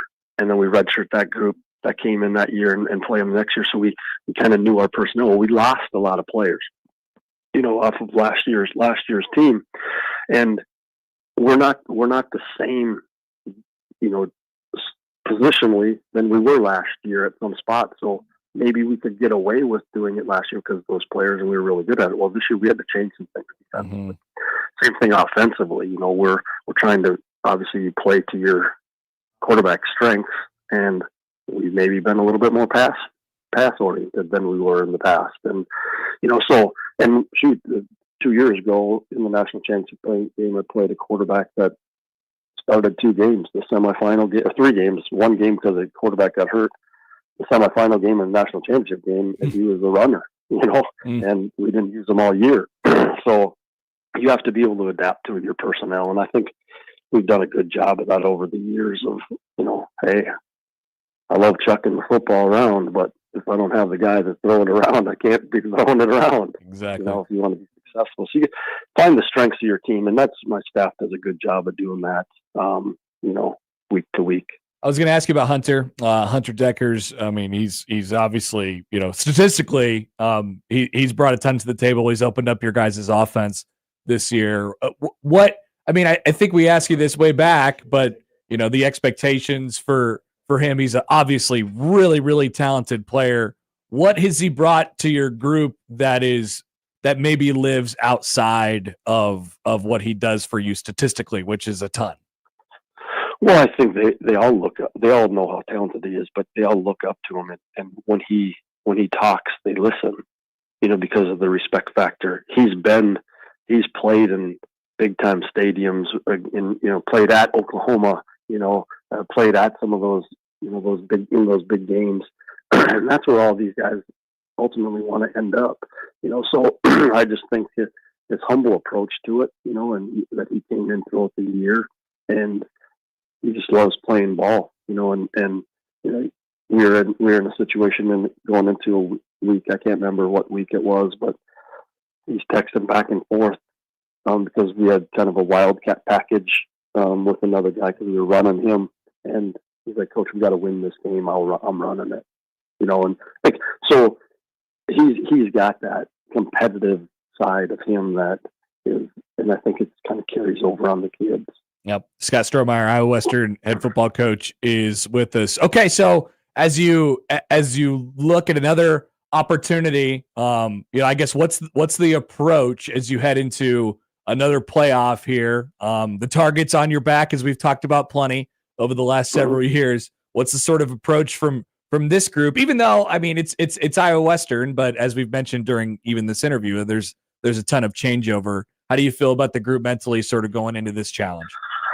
Well, I feel, like we expect to win. I mean, I think that's just been kind of our kids expect to. That doesn't mean you're going to win every game, but they expect going into games that we're going to win. And I think our approach has been pretty good. It seems like we've been practiced. I told my quarterbacks the other day, I feel like I'm in fall camp, where you practice, and your game's so far away. And we've been practicing a lot, and I told our staff, I'm like, we got to stop. We got to play this game, because every day you're still watching the film, and we can probably tell you from certain formations and things like, oh, here, we know what's happened in this play because we've seen it so many times. And I'm like, we got to stop. We got to play this thing, because every day more I watch film, we come up with new things to put in, and so we're putting in new stuff. But we've obviously taken some of it. You don't want to overdo it, but you don't want to over prepare either, or from a standpoint of have so much and you're practicing so much, and at the end of the day, it's going to come down to what we do. There's a few plays, it's wrinkles that you can put in, but the more you keep adding and adding and adding, our call sheet is big this week for sure. But at the end of the day, we're going to come back to what we do. Last few playoff games, everybody's asked me the week before, Coach, like, hey, what do you think they're going to do? Do you think it's going to be, you think they're going to pull it out? And I'm like, I don't know. It's going to be a tough game. And then it's over in the second quarter, and we're just waiting. What do you credit that propensity to play best when the lights are their brightest? Well, I think sometimes, going into the last three, I was expecting a really hard-fought game too, and we got up on, you get some big plays and you get up on some people, you find a little bit about them, and sometimes, and that's what we've done. We've gotten up on them, and I felt our depth got to them, where they don't have as much depth, and they haven't been behind before or whatever, and that's how the team responds. And really the last 2 years, I felt that's the way it was, because, I mean, on paper, we've obviously had some talented players, but on paper they would have more with bigger offers or, the bigger schools. And, but we just keep playing. I think that's our mentality, is we're going to play for 4 quarters, regardless of the score. And hopefully we can outlast you. Coach, by the way, are you okay? Do you got the bug? What's going on? You cleared it out. He's yelling at those kids. Every single year towards the end of the season, I'm getting over a little bit now, but generally I'm telling you, every single year, your body at some point, it just tells me you're wore down. Yeah. And, but I'll take it every single year if that means we're playing in December. Hey, speaking of that, I imagine right now with everything that's going on at the FBS level, that getting guys recruited and trying to put guys out there right now has been difficult. That's my favorite tweet that they do every year is, hey, congratulations, it's National Signing Day. We don't have time for that because we're trying to win a championship. Right. How with roster cuts and all that stuff at that level, how have you seen that affect, either it's the amount of schools that come in and scout you guys, or whatever it might be? Like, what does that picture look like this year, considering changes are coming? It's been different. It is. We obviously have all of our regulars that usually come through, and there's a few new ones, but from the the higher levels. When I'm saying the Power 4 guys, not as many, right? Just because of the fact of the portal, and now they will if you got a player that they want to really, really recruit, but I mean, some of our better players, the group of fives are the ones that are going to benefit from all this, because a group of five can't go and get every portal kid because it's coming down to money, and they don't have that type of money to go and get all those guys. So the junior college kids, though, it's not about the money. It's about a scholarship, and we got guys who get it for sure, and we got some this year, but it's not what they're looking for type of thing. And not every guy who enters the portal is looking for money, but I'll say a higher percentage is not. And so I think that's affected it a little bit. From that 105 deal, I think that's part of it too, because they don't know. And then there's so many uncertainties of who's going to enter the portal from their team. So it's hard, to manage. I mean, we've been doing it at this level. Basically, 4-year schools now are how we had to deal with it my whole entire career. We don't know who's coming back. We don't know who's going to get a scholarship offer and leave, and it's basically 4 years that you don't know your roster. It's the world we live in. And so just like everything else, from the COVID time to when the portal opened to NIL, everything's changed. You think you got it figured out, and then they throw something new at you. Now this year they throw in signing day on December 3rd and a dead period and then a quiet period, and where they can't come on campus, and so we won't see the amount of high profile coaches at our semifinal game or the national championship game as we've seen the last couple of years, because they can't go, and so, I mean, all those things are, we got to reevaluate on how we're doing things. And, I mean, I let guys miss a practice or give them the weekend off just so they could go on a visit, because they don't have any other opportunities. And I tell my guys, I don't want to miss. I don't want to. You may never have a chance to play in a semifinal game and a chance for a national championship ever again in your entire life. But this year, I'm way more sensitive to it, because I got a kid. He's got one Division One offer, and they want to bring him. They can only bring him in on Sunday, Monday, and we practice Monday. And if we win, we're playing for a national championship. But I mean, you got to let the kid. I mean, otherwise he may lose that opportunity. Right. So everything's changing on our end too. It's going to start a little bit earlier, and we got to do a good job of getting our guys out there, to them earlier. All right, Coach. Well, we'll let you go. Rest up if you can in the next 24 hours before that first playoff game. Good to chat. We'll do it again soon.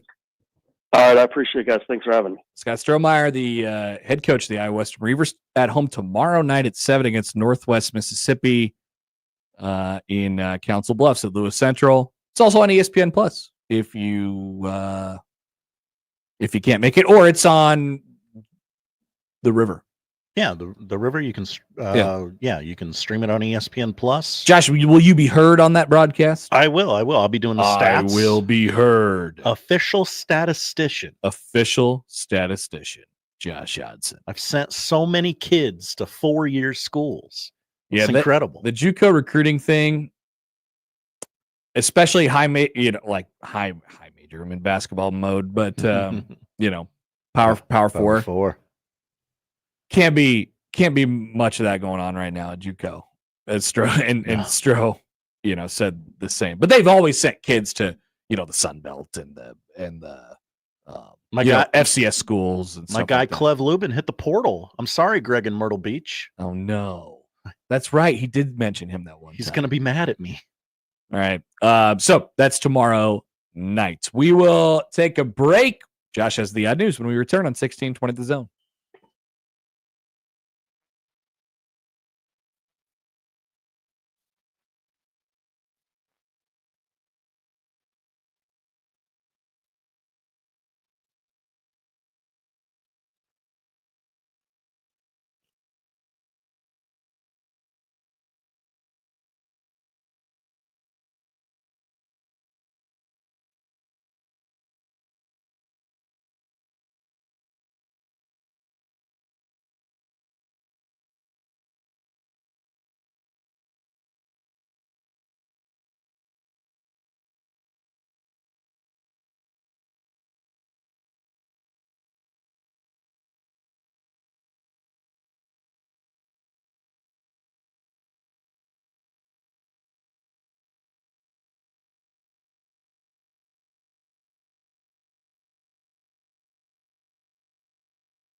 And now we've reached the point in the show where Josh Odson reads the peculiar, the bizarre, the comical, the odd news with Odd Son. Odd news, Odd Son. See what we did there? The odd news with Oddson. All right, we're going to quickly get to the odd news, but I wanted to pass two things along here. First, the A's made a free agent signing. Agent you've heard of, though. Luis Severino, one of the best pitchers on the market, is signed with the A's. That's totally normal. And UCLA has parted ways with their offensive coordinator. Who's their offensive coordinator, you ask? It was Eric Bieniemy. It was Eric Bieniemy. How many jobs has Eric Bieniemy had in the last 10 years? Or I guess maybe we could... Well, he couldn't get a head coaching gig off in the NFL. Because he was I don't know what the deal is. I don't know what the deal is with this guy. That guy must be a jerk. So UCLA offensive coordinator, football Commanders offensive coordinator, Chiefs for a few years. Commanders, I forgot about that. Chiefs. He was the Colorado offensive coordinator before that. But yeah, now he seems like he's on this 1 year kick.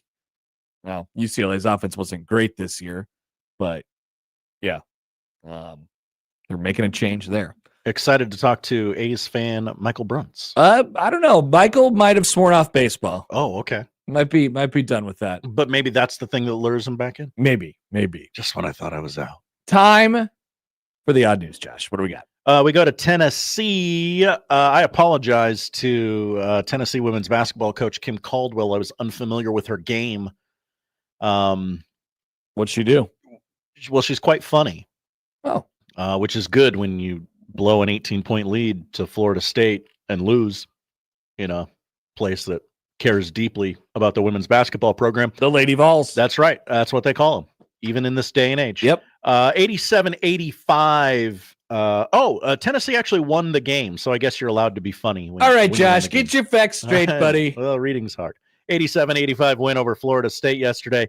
Her grandmother texted her at halftime with questions about the 18-point lead they at one point lost. Quote, my grandma texted me and was like, what happened? I said, it was a terrible halftime speech. Love that. Yeah. It's a great story. Yeah. And you have to respond to grandma's message too. You do. You can't leave grandma unread. It's like, okay, I guess I have to explain this to her. Maybe that is a great deterrent for never doing anything wrong. I'm a coach of a basketball team. We play horrible. You know what's going to happen now? I got to face the music. Grandma's going to text me, and I can't just ignore it. So I think it's a really good deterrent, and we need more of that stuff to keep good coaching alive. Poll question up at Happer Show on Twitter: can you leave grandma unread? No, you cannot. Don't do it. We go to Germany, where a man has set a pair of world records. He's a serial world record breaker. This is a job a person can have now. He reclaimed 2 of his former titles in a single day by drinking liters of lemon juice and lime juice. Liter of cola. That's right. Andre Ortolf, 30 years young, previously held the records for fastest time to drink a liter of lemon juice through a straw. That sounds horrendous. I think if I had a liter of lemon juice, my teeth would fall out of my mouth. I think so. He drank it again through a straw. That's the differentiator on this record. 16 seconds. Yeah, that's I'm not interested in attempting that world record. Well, good, because that was the old world record. The new record is now 13 and a half seconds. I'm not a great chugger either. Oh yeah? You know? You got to relax the throat. Yeah, I don't even know what that means. Another Super Troopers quote. How do you do that? Yeah, because he chugs the syrup. Uh-huh. People Those were little bird lips. and then people started chugging syrup for a while. That was a thing. The early Absolutely. 2000s, people were chugging syrup. Poll question. Yeah. In the early 2000s, were people chugging syrup? Put it out there. You go to the grocery store, and there's the whole thing of syrup, and there's a big stack of them, and all of a sudden there's a big hole in the big stack of them. Guy bought 3 bottles of syrup. That's right. Crazy. Okay, I didn't know. I didn't think I would trick you into saying, "Oh, I could beat that." No, but hey, how many bottles of syrup do you think you've bought in your life? Oh, wow, great question. Mine's less than 3. I may have never bought a bottle of syrup in my adult life. The number cannot be more than 3, but it might be 3. I don't eat pancakes. I like pancakes, but I don't have right. So if I don't eat pancakes, then I don't need syrup. Mm-hmm. I don't use it, and if I do, I use very little. If I think, okay, this is a dry. I don't have any syrup. This is a dry breakfast food. Finally, not a TV ratings guy, but the ratings are in for what the hell was this movie CMA called? Fest? No, the Hallmark movie about the Kansas City Chiefs. Oh, what the hell was this thing called? First in something. It doesn't matter. Remember that Hallmark movie that plays off the real life? I don't know if it played Holiday Touchdown. That's right. It played off the love affair of Travis Kelce and Taylor Swift. Well, it debuted Saturday night on Hallmark Channel to a huge audience. Yeah, there it is. Holiday Touchdown, a Chiefs love story. Opened to 2.88 million viewers on Saturday. Good enough for the most watched show on cable that night and second most watched show on television. Wait a minute. Behind only Texas A&M. This was not the direction I thought this was going. That's right. I thought you were going to tell me how 8 people watched the show and then we would laugh and laugh and laugh. Nope. Everybody watched it. It ranked ahead of 5 other college football primetime games, including Washington, Oregon, which in the story I'm reading from on Awful Announcing, it has misspelled Washington, and I'm just now realizing that in real time. Oh, no. 2.57 million viewers for Washington, Oregon. Oklahoma, LSU, a tick over 2 million. Farmageddon, just a tick over 2 million viewers on Big Fox. Florida State, 1.3 million viewers on ESPN2. This is bad. 700,000 people watched Purdue, Indiana on FS1. I thought you seriously were going to tell me this astronomically. Like, I thought you were going to tell me like Skip Bayless, remember when Richard Deitch would do his Skip Bayless Bubble Guppies tweets? Yeah. I thought you were going to do that to me, and I was going to be very excited about it. But no, I'm actually now sad for America. Nope. Mama Kelsey showed up in the movie. I'm guessing a girl who, I don't know, she probably works too hard at her job and has never bothered to find time for love. She ended up finding love with the Kansas City Chiefs. Yeah. I imagine they're going to run the hell out of it this month, and your wife is going to make you watch it. I'm not going to watch it. I'm not either. I'm not going to watch it. Just don't tell them that it's available. Luckily, my wife is not into those things. Yes, that's good. All right, Josh, thanks. Thank you, Connor. That is the odd news. The noon hour is coming up. We have plenty to get to. I wanted to read some comments as well, but unfortunately, we have to take a break. More up next on 1620 The Zone.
He does it the only way he knows how. With his massive sports brain sprinkled with a smidgen of rabble-rousing. Let's get back to the Connor Happer Show on 1620 The Zone. From the text line, Michael writes in, Hi, Michael. is the crispy side ring that you get on the pancake one of the best tasting things you can eat? Topic alert. Oh, whoa. Topic alert. Now, do we want to put that on the poll? I don't know. It's already up at no context 1620 for the record. So you could react to it there. Maybe we'll just do that. Maybe we'll do a little retweet or something. A couple comments on syrup before we get to a phone call here. Here's Travis. Hi, Travis. I have purchased many bottles of syrup, but to no one's surprise, I'm bougie AF and only buy the real maple syrup. Okay. Oh. So that is one thing I could say that I've never done. Anytime that I have bought the bottle of syrup, it is the microwavable bottle of, what is it, Aunt Jemima or Mrs. Butterworth? We don't call it that anymore, but yeah. We don't call it Aunt Jemima. No, we still call it Aunt Jemima. I think they changed the name. What did they change it to? Aunt? Aunties? I don't know. No, it's still Aunt Jemima. They just took Aunt Jemima off the thing. Okay. Right? I don't know. So you're telling me that Aunt Jemima is no... I believe it's the Pearl Milling Company now. That is the stupidest thing I've ever heard. Welcome to America, Connor. That's ridiculous. They canceled Aunt Jemima. Yeah. That's dumb. That's dumb. But I've definitely never bought the bougie bottles of syrup. That's for sure. I've received a text that says, in all caps, Canadian maple syrup is elite. I've heard this. This is from a person who just went to Canada and bought us a whole bunch of Canadian weirdo chips that we definitely ate. Oh, I'm not made of money. I can't afford the good stuff. I got the one with the little picture of a microwave on it, and it tells you if your syrup's hot or not. 100%. That's it. Sam writes in. Hi, Sam. Connor buys the problematic syrup. It's not problematic. Why is it problematic? Well, Aunt Jemima? Yeah. Do you not support black ladies, Josh? That's not what you're saying. What's so problematic about it? Nobody loves going to a Waffle House and being called Shug more than me. Okay? I love it. Ask my wife. It's seriously one of my favorite things in the world. She makes fun of me. It's heartwarming. It's heartwarming, honey. That's not what Aunt Jemima is. Okay, all right. I don't know what I'm supporting by buying Aunt Jemima then. All right. We've received a text that has a bunch of emojis in it from a listener of the show. Yeah? Yeah, check your phone there. Okay. Let's take a phone call with that. Here is Old Man Doug. Hi, Doug. Yeah, I know you've been calling for several segments in a row. We're finally available for you. Go ahead. I know. The listeners are always last. No, that's not true. That's not the case. Connor, this is a compliment. You are the best Creighton game hype guy we've ever had. Ever. Well, Doug, it's not very hard when you're playing the number one team in the country and you're making 50% of your threes. I'll say that. No, but that's the best I may have ever seen the student section, honestly. And I know Connecticut probably had a higher energy. You don't hate Kansas like you hate Connecticut and Dan Hurley, but I thought it was a really good crowd. It wasn't as intense as the UConn game, but we'll take the win. What was I gonna? The officiating that on the alley-oop, but I thought it was pretty fair. Of course, you always say that when you win, but I did think they got a couple of makeup calls after, and that's why coaches do it too. After he got teed up. Oh yeah. And if you got the John, if people didn't hear it this morning on the Gary Sharp show, the John's commentary during the tee was pretty funny. Oh, really? Josh, go find that. I'd like to play that during this show. Yeah, I haven't heard any of John's call except for the very end that we played at the beginning of our show, Doug. And it's a big game when Rich Lerner of the Golf Channel is there. I kept seeing this guy, and I'm like, I know him from somewhere. And then he's evidently emceeing some charity event here tomorrow night, I think. So he would just happen to be in town. But I kept going, that guy looks really familiar. But you probably don't watch the Golf Channel, do you? No, what's his name? Rich what? Rich Lerner. Rich. Oh, I've heard the name before. I'm sure I'd recognize him if I saw him. He was sitting right by the Creighton bench, and the seats there were okay. Hey, so here's a good golf, what I know about golf story, and there's people who could attest to this. I was once covering a Nebraska basketball game, and they were playing Wisconsin, and I was sitting down eating dinner, and this tall, slender gentleman came up to me and he asked if he could, sit down at the table that I was at and, eat. We would share, we'd have our own plates of dinner, but we would have a conversation and eat dinner together. And then we did. I was like, yeah, of course, why not? And then we did, and he got up and he left, and then somebody came up to me. He's like, you know who that was, right? And I was like, no. And he goes, that was Andy North. You just ate dinner and broke bread with Andy North. I didn't even know it until afterwards. Yeah, he's a pretty good guy considering he's from Wisconsin, which I just despise. Yeah, 99% of their fans, so he'd probably be in that 1% I don't despise. But that was a little unexpected game, honestly. They finally played the way I thought they could play. I did not talk any smack. I didn't make any predictions. And then we were ahead at 10 at halftime. I'm like, nope, not saying anything, not going on Twitter or X or whatever, not looking at my text. And then they pulled within one, and the is it PSD in me or PTSD? Yeah. PTSD, yeah. From being a Husker fan, being that I am a J-Sker, I'm like, oh God, we're in like sports purgatory, But they played well. I guess you look at Kansas, I was like, God, that was the number one team, but maybe we got them on an off night. We obviously had a good definitely plan. Yeah. And Kalkbrenner, if anybody ever calls him soft, they need to get a life, because he's definitely not soft. And I know I kind of got some of the details of his injury, and then afterwards when John Bishop interviewed him, he asked him how he was feeling and his area of soreness for us guys is very sensitive, and he says it's all numb, I can't feel a thing, but I think he said it's going to really hurt in an hour or two. Yeah.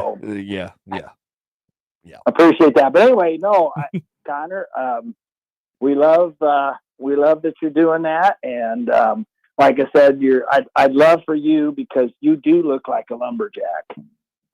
If you put some plaid on, you are a lumberjack. Okay, I'll work on it. I'll work if I get some Creighton branded plaid or something like that. That or a Viking beard or Pirate's Night or something. Put an eye patch on you, and you would be money as a pirate too. You can do a lot of things. I appreciate the compliment, Doug. Thank you very much. All right. Talk to you later. Have a great weekend.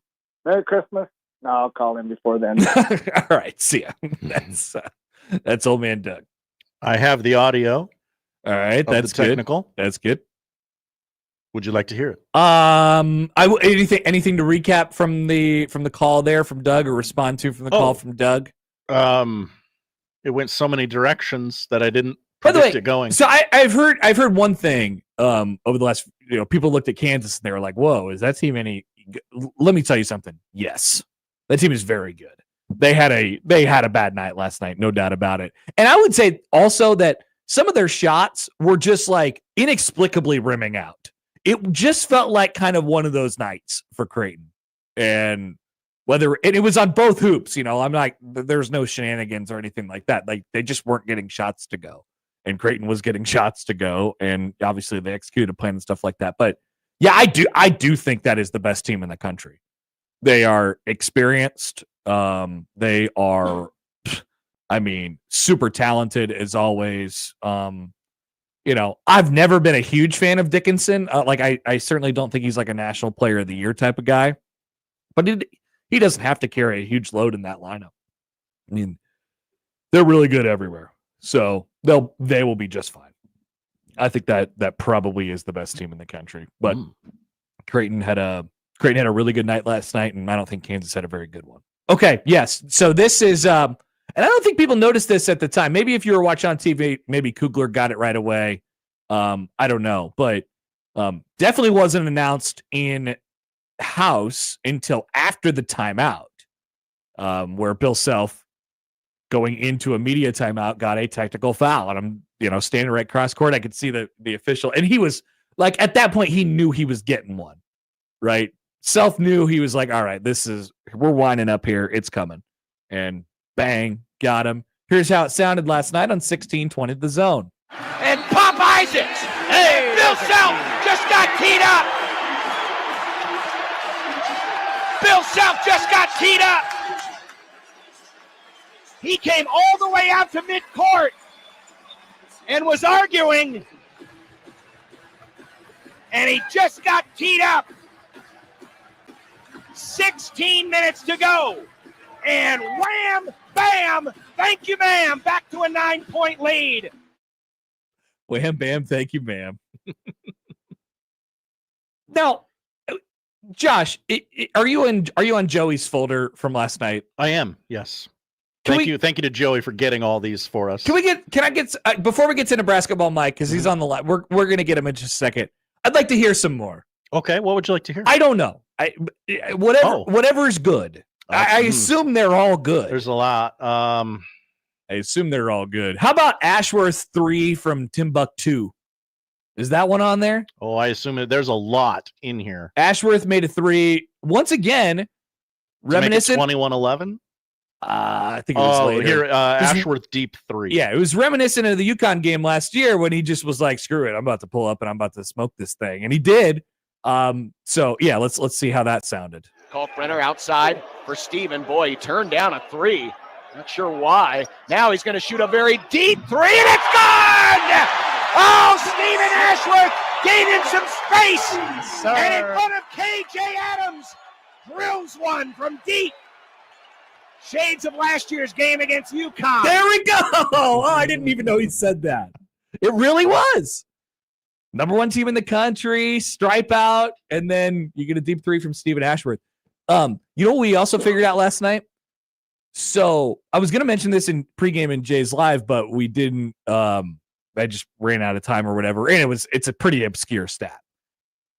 So the last time that Mason Miller made a 2-point basket.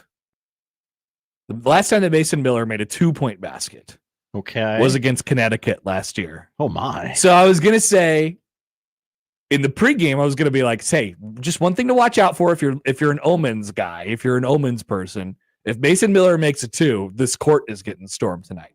Mason Miller did not make a 2 last night. He made 2 threes, which was nice, but we were kind of sitting on that one before the game because it was something that was talked. I believe Rob was challenged on it by a certain broadcaster before the game last night. Yeah, and trying to come up with the answer. I have a couple things. I'm just going to fire them because I liked what they were titled. All right. This is called Caulk Ain't Soft. Okay. Oh God. Okay. Why won't it play? What's happening? Maybe it got. Oh, the wrong pot was deleted for inactivity.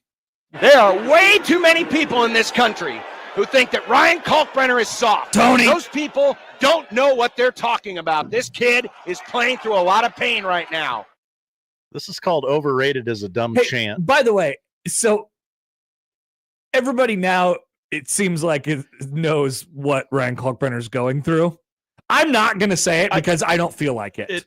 Yeah. But that's his story. The more and more people I talk to at the game last night, people are like, "Whoa, that's not good."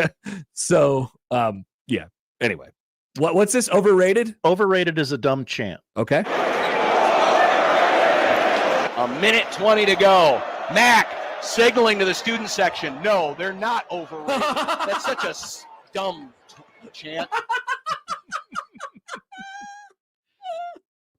Okay, I see that perspective. Okay, yeah, you might be right. If you're trying to credit yourself for a great win, then you don't want to tell the other people that you're overrated.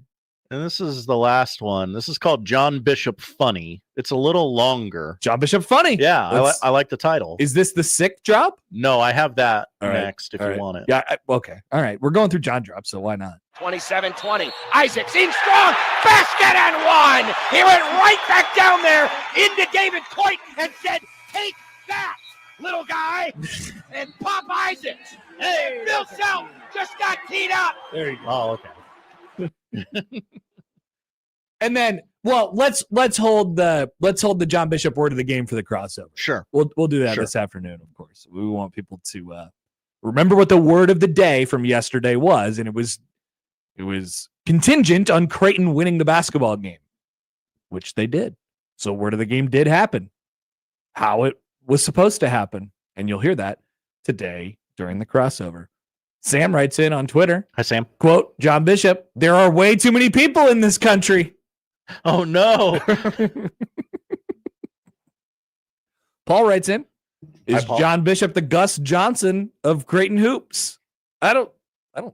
Warren looking. And it's intercepted at the goal. No, definitely not. Yeah. All right, we're on day 3 in a row, by the way. That's I'm playing that. So good job by us. I'll play that every day until I die if you all let me. Here is Nebrasketball Mike on the 42 Degrees of Source hotline. Hi, Nebrasketball Mike. Hello. Hi, Captain Moneybags. Congratulations. What do you mean, Captain Moneybags? Not you. Oh. Man, Doug. Oh. Yeah, he's still listening, I'm sure. Okay, I've got a friend of mine who grew up in Kansas who had a really interesting night last night because she's also a Creighton fan. Uh-oh. Her loyalty lies in Lawrence, and she didn't think it was going to happen. Sorry, Katie. As far as everybody else, look, Creighton, congratulations, you woke up. You got to stay awake. You know what? So do we. And if we do that, both teams do that, both teams can make the tournament. As far as Mr. Bishop, all Mr. Bishop is Creighton's version of Kent Pavelka because back when Missouri was really good and Norm Stewart was there, he would just yell at Norm Stewart. Yeah. So, and Kent Pavelka will sit there and talk trash about coaches on the air. I've heard him do it. So, Kent's been doing it a long time, and all John's doing is copying Kent. Sorry, John, that's fact. Enjoy it. I'm glad you guys won. Thank you for helping our RPI. We've got to stay awake. Thank you, Mike. So, John literally is the Kent Pavelka of Creighton radio. He has the same job. It's the same job. And I don't think he's copying anybody. I just think those are those two demeanors, you know? That's the way they approach their business. Some people don't approach it that way. No. Some people don't like fun. Some people don't like. Got to stay awake. Yeah, I like that sentiment. John Bishop is a national treasure, ladies and gentlemen. National treasure. Yeah. Nicolas Cage. He's just like that. We're going to kidnap and steal John Bishop. That's what we're going to do. That's what you should make him do after the game is steal the Declaration of Independence. And now it's great because he sits right behind Mac and then people take pictures of Mac during the game. So we get pictures of John Bishop. And I'm sure that's something he very much enjoys. He being John Bishop. That's a weird spot to put your radio guy. Well, it's just, hey, that's what you got, you know? That's what you got. Yeah. You got the TV side. I get it. There's a lot of courtside seats now, Josh. You know how many courtside seats are in that place now? I mean, I honestly don't know the number. It's a lot. Mick Ultra courtside. It's a lot. There are a lot of courtside seats. Loaded up down there, man. Hobnobbing. People want to go watch Creighton basketball. Hey, do you So think got to capitalize on that opportunity? Do you think the executive producer of Creighton basketball could get a courtside seat? Like, I'll take one against DePaul. Like, it doesn't have to be a good game.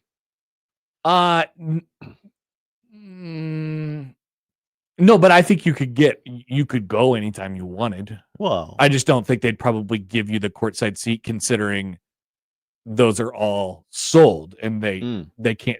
It wouldn't make much financial sense to just give one to you. Why is it all about money, though? Because it's all about money. I mean, didn't we already say this, that it's all about money? That's right. We've all admitted this for a long time, right? It's all about money. Follow the money. It's all about the money. Got to make money. That's exactly right. Guy can dream. I hope Nebrasketball fans enjoyed themselves as well. They seem to have. I thought Jack Mitchell was hilarious. It seems like they were. Oh, what was he doing? Oh, he was. He's already called me out today about putting together a softball team or something like that. I'll put together a softball team and crush this softball team. That would be a funny bit. I'd do that in a heartbeat. That'd be see. easy. I get my Omaha people. You could take his Lincoln people. We'll get together. We wouldn't be that hard. We'd crush them. This is weird, but I'm just getting word that Nebrasketball has been declared the winner of the NBA in-season tournament. Let's not let this huge night for Nebraska overshadow what Creighton did tonight. That's a win against a fairly solid team that can get this fan base excited about what maybe could be someday. Congrats, Blue Jays. We aren't forgetting. I think Jack lost himself in his own bit. I think he went too deep into his. He inceptioned himself. He inceptioned his inception.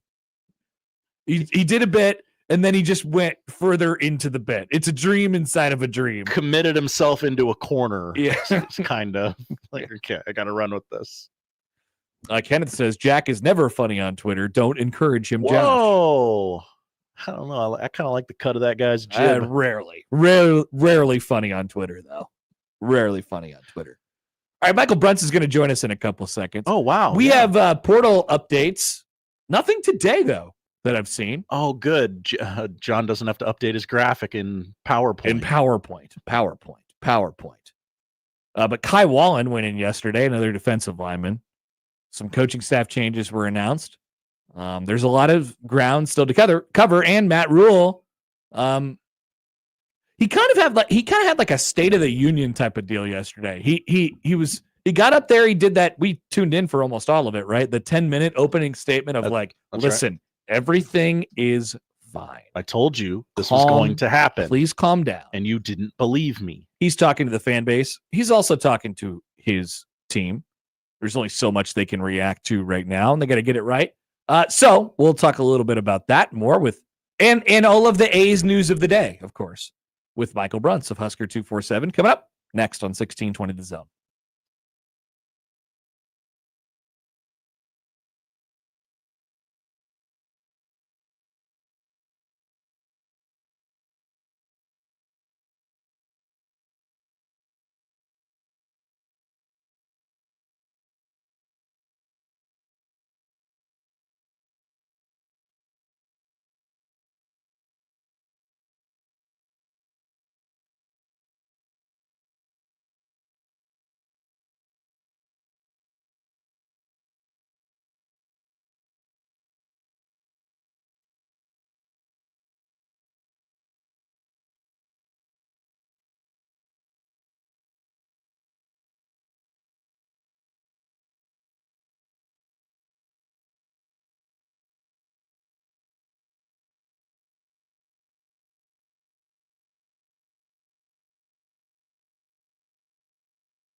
Broncos country. Let's ride. Breaking news. Michael Bruntz. This is the second time that breaking news has happened right when I come on the show. That's a good life lesson to be learned in all this. If you're going to give somebody over $100 million, make sure they're not weird. Michael Bruntz, Husker 24/7. And we're joined now on the 42 Degrees The Source Hotline by Michael Bruntz of Husker 247. Hello, Michael. Hello. So got to get a couple reactions from you. Sort of breaking news. Mm-hmm. Your still favorite baseball team has made a free agent signing. The Athletics, yes. The Athletics. Not to be confused with the Athletic. Right. They have they spent some money. They did. So Luis Severino for 3 years and $67 million, which is an average of what, 22-ish, I guess, $1 million a year. Their next highest paid player next year is projected to be an arbitration reward to Brent Rooker. We might make $5 million next year. Yeah. What's going on here? It's funny too, because the reason they could never spend any money was because they were in the Coliseum, and now that they're playing in a AAA park for 3 years, they're spending money like they got it. So the great part is that I believe Severino's contract also includes an opt out after year 2, which I got to think 2 years of pitching in Sacramento in a AAA park is probably going to, someplace else is going to be sounding pretty great by that point. Maybe it's like Cincinnati. Like Cincinnati sounds like a great place to be after pitching in Sacramento. It's a tough spot for the A's because I would imagine, and they're not usually in the free agent market, but especially especially not for them right now, though. You're probably going to have to overpay. If you are in the free agent market, you're probably going to have to overpay by, I don't know, 20% just to get guys to go to Sacramento and play for 2 years at a AAA ballpark. The Sacramento tax, yes. I don't know what the selling point is. But come pitch where it's outdoors, where it's 113 degrees in July. That's the selling point. We also have this cool dirt patch right outside of the MGM Grand. We might be able to play there in like a half a decade or something like that. Yes. Yeah, I don't think that Severino is probably going to ever be pitching in that ballpark, at least if it's his home place. So, yeah.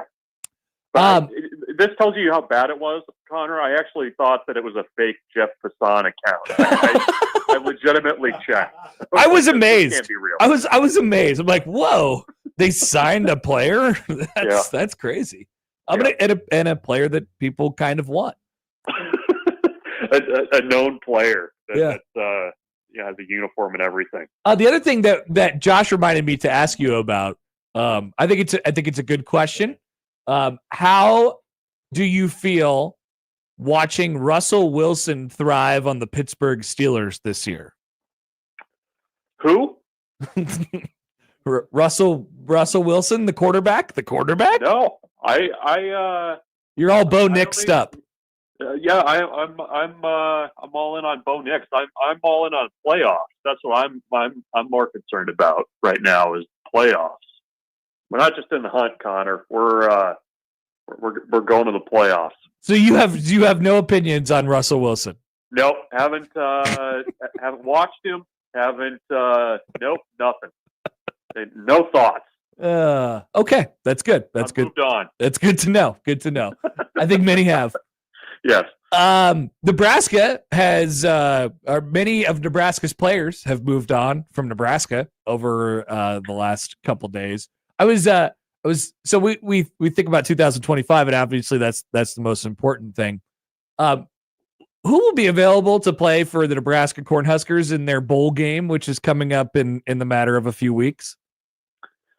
So the decisions of Nash and Ty loom pretty large for that crew, don't they? Yes. So it's those two potentially. which, by the way, just never playing in a bowl game and then opting out of the bowl game that you make at the end of your career. I mean, that's kind of a sad. I know, it's really funny. Sad and somewhat funny place to be. So you'd have those two potentially. You would Cam Linhart has not, to my knowledge, made any public decisions about what he's doing. Who else? I'm going through the too deep in my head. On the defensive line, I mean, I don't. Dylan Parrott, is he traveled? He's an option. Yeah. I'm trying to think who else. Yeah. I mean, right. It's a free game for Riley Van Poppel. So there you go. You got him. I would expect to see a lot of him. But yeah, it's going to be a little thin there.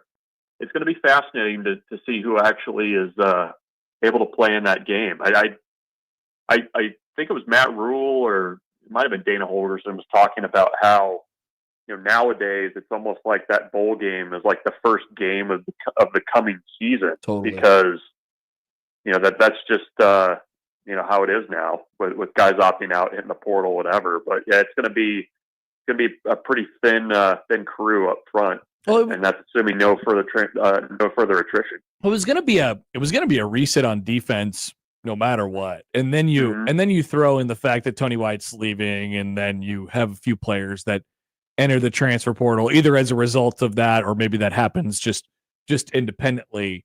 I guess they're still in the process of players leaving at this point, so there's no way to know sort of what they're going to go after. But it's going to be an entirely different defense. And Rule expressed, as he always has, confidence yesterday that they'll always have a good one. As it looks right now, Bruntz, it'll be really young next year. I guess, how do you sort of match those things up? It's obviously very, very early in the game, but do you believe him when he says, "Hey, we're still going to be pretty good, trust me"?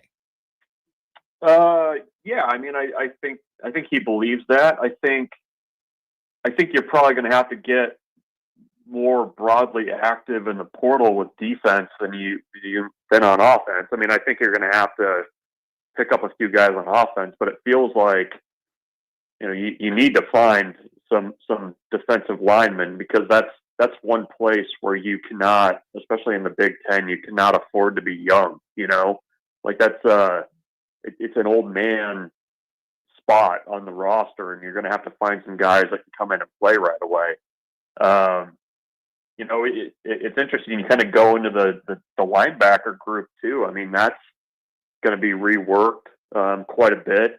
I mean, I really like the linebacker class that Nebraska signed yesterday, and I think you're probably going to need at least one of those guys to kind of be a Vincent Shavers and be able to get in there and play right away.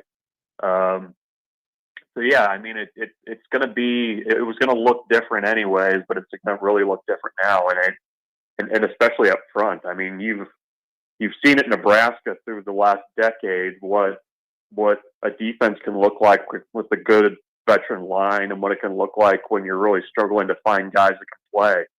And that they're going to have to get that figured out pretty quick. And that's why I'm kind of interested to see the time frame on the defensive staff hires. I mean, whoever ultimately is the coordinator, that defensive line coach job is a really important one, especially when the portal opens and you're having to add to your roster. So that one, I feel like probably that hire needs to be made sooner than later, just to set yourself up to find some of those older guys to play for next year. On offense, how closely should we be watching Kentucky portal guys, especially at wide receiver? People are really into that these days.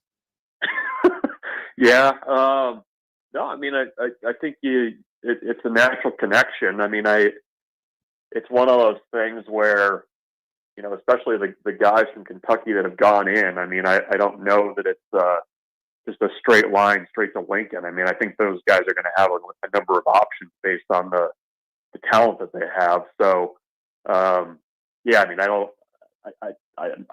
would not say that something is like imminent, book it, but, when you're kind of talking about spot recruiting, guys that can come in right away. I mean, the wide receiver is probably the big one. You'd probably like to have another tackle for sure, at least one that can come in and maybe start or at least add to the depth there. So I would I don't know. I think wide receiver recruiting is going to be really interesting, especially given what Dana Holgerson's reputation is and what they've done in the past there. It's kind of lost in the shuffle here a little bit, given all the bigger, I guess, changes in the portal movement. But what if anything, have you been able to gather about Nebraska's new wide receiver coach, Daikel Shorts, over the last couple days? Yeah, I mean, he was on our 24/7 Sports. We do a listing of the top 30 under 30, and he was on there. A really respected guy. I mean, the fact that Kentucky kind of had the forethought to try to, put what they believed was a prohibitive buyout on his contract shows you what his importance is and what people kind of think of him. So he's a really good recruiter, good developer. Definitely, coaching within Dana Holgerson's system. It's very familiar to him from his time at Houston. He played in it. I mean, I think that kind of all matters. So, and I think the fact that so quickly that was the hire that they made, I think that he's going to be really important to kind of whatever this rebuild of this offense looks like. So, yeah. And it's an interesting room too that he's kind of inheriting because, there's some young talent there. I think they really like what Quinn Clark can do long term. There's some guys that kind of need to decide if they can help them or not next season. But you add Cortez Mills to that room. Whatever Ja'Cory Barney can be as a sophomore, I think there's a lot of potential. Carter Nelson, if he sticks as a wide receiver too. So there's going to be some clay to work with there. Bigger picture, I guess, on offense.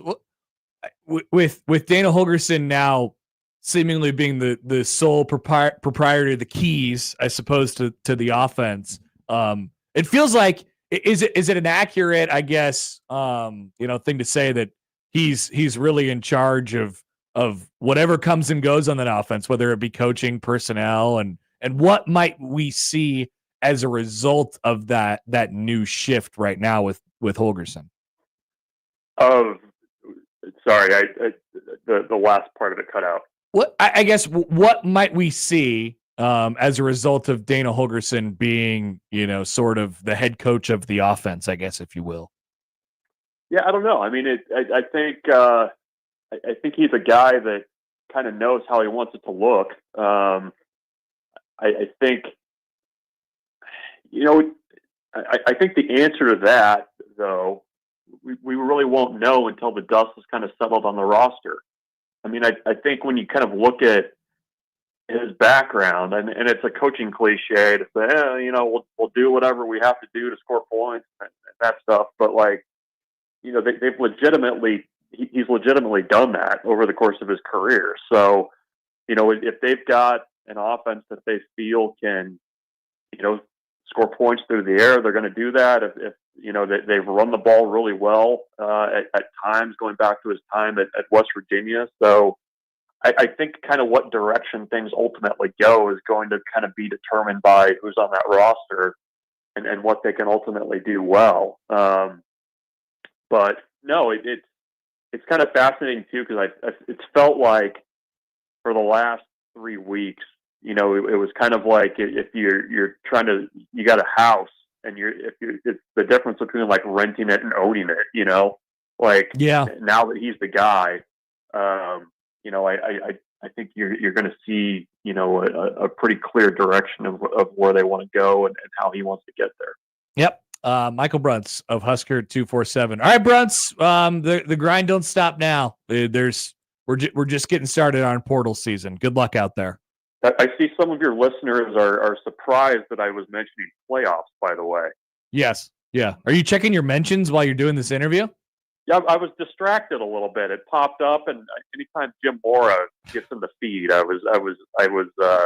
Well, you seemed like you were convincing yourself maybe that you were focused on the playoffs about the Broncos.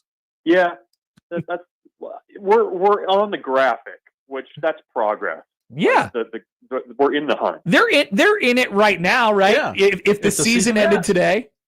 Yeah, that stupid blocked field goal in Kansas City is going to come back to haunt them, I believe. But, Yeah.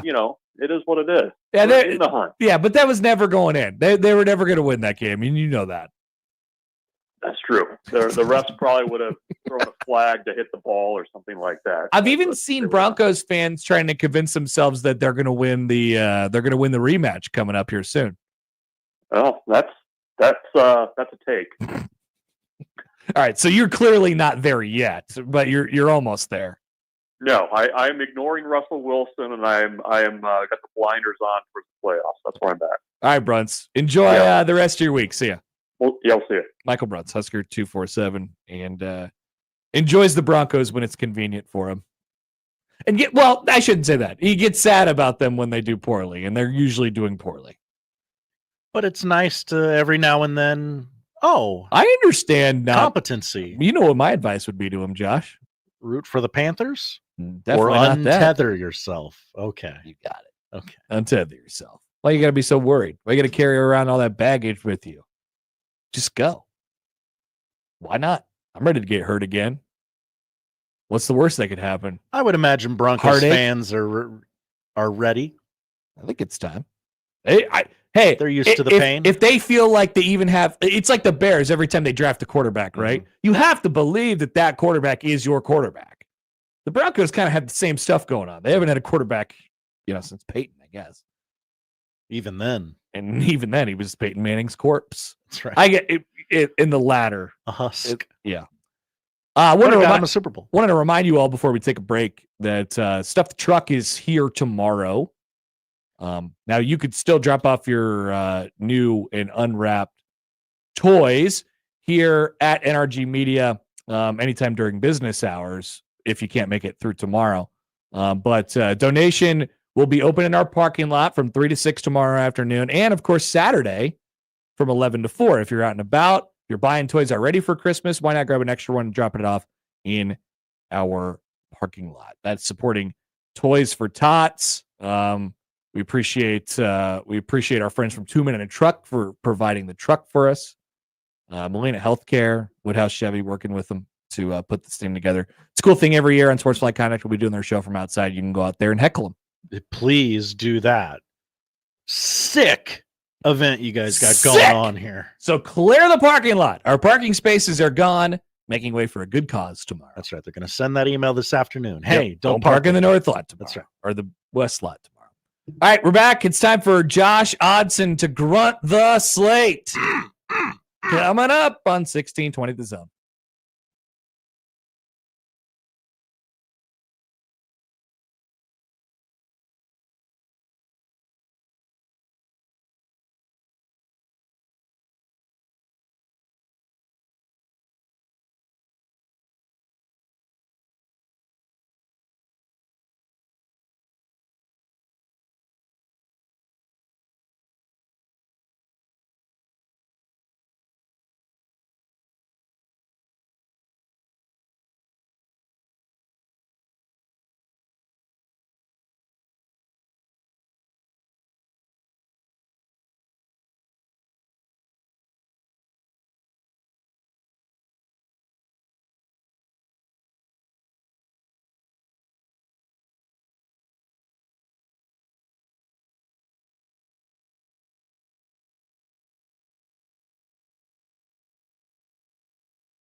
Grunt the slate, grunt the slate, grunt the slate. I'm gonna grunt the slate. Grunt the slate. Gonna grunt the slate. No formal training. Grunt the slate, grunt the slate. Grunt the slate. Grunt the slate. Nice. All right, here we go. Roll call? Where are my Grunt fans at? Chance, Kenneth, this is for you. Hey, Kenneth, it's time. Oh my God. Josh, you bang your head against the wall like, okay, let's try and figure out some stuff that's going to work that people are going to like. Is incredibly humbled by either your real, true love for this segment or your fake manufactured bit love for this segment. He doesn't care. I don't care why you're here. I'm just thankful that you're here. I don't care if it's real or ironic love of this segment. I can't tell the difference. You got any new AI grunts for me, Josh, this week? I don't. We've set the stable of grunts. It is what it is. Kenneth says, this is no bit. This is real life. All right.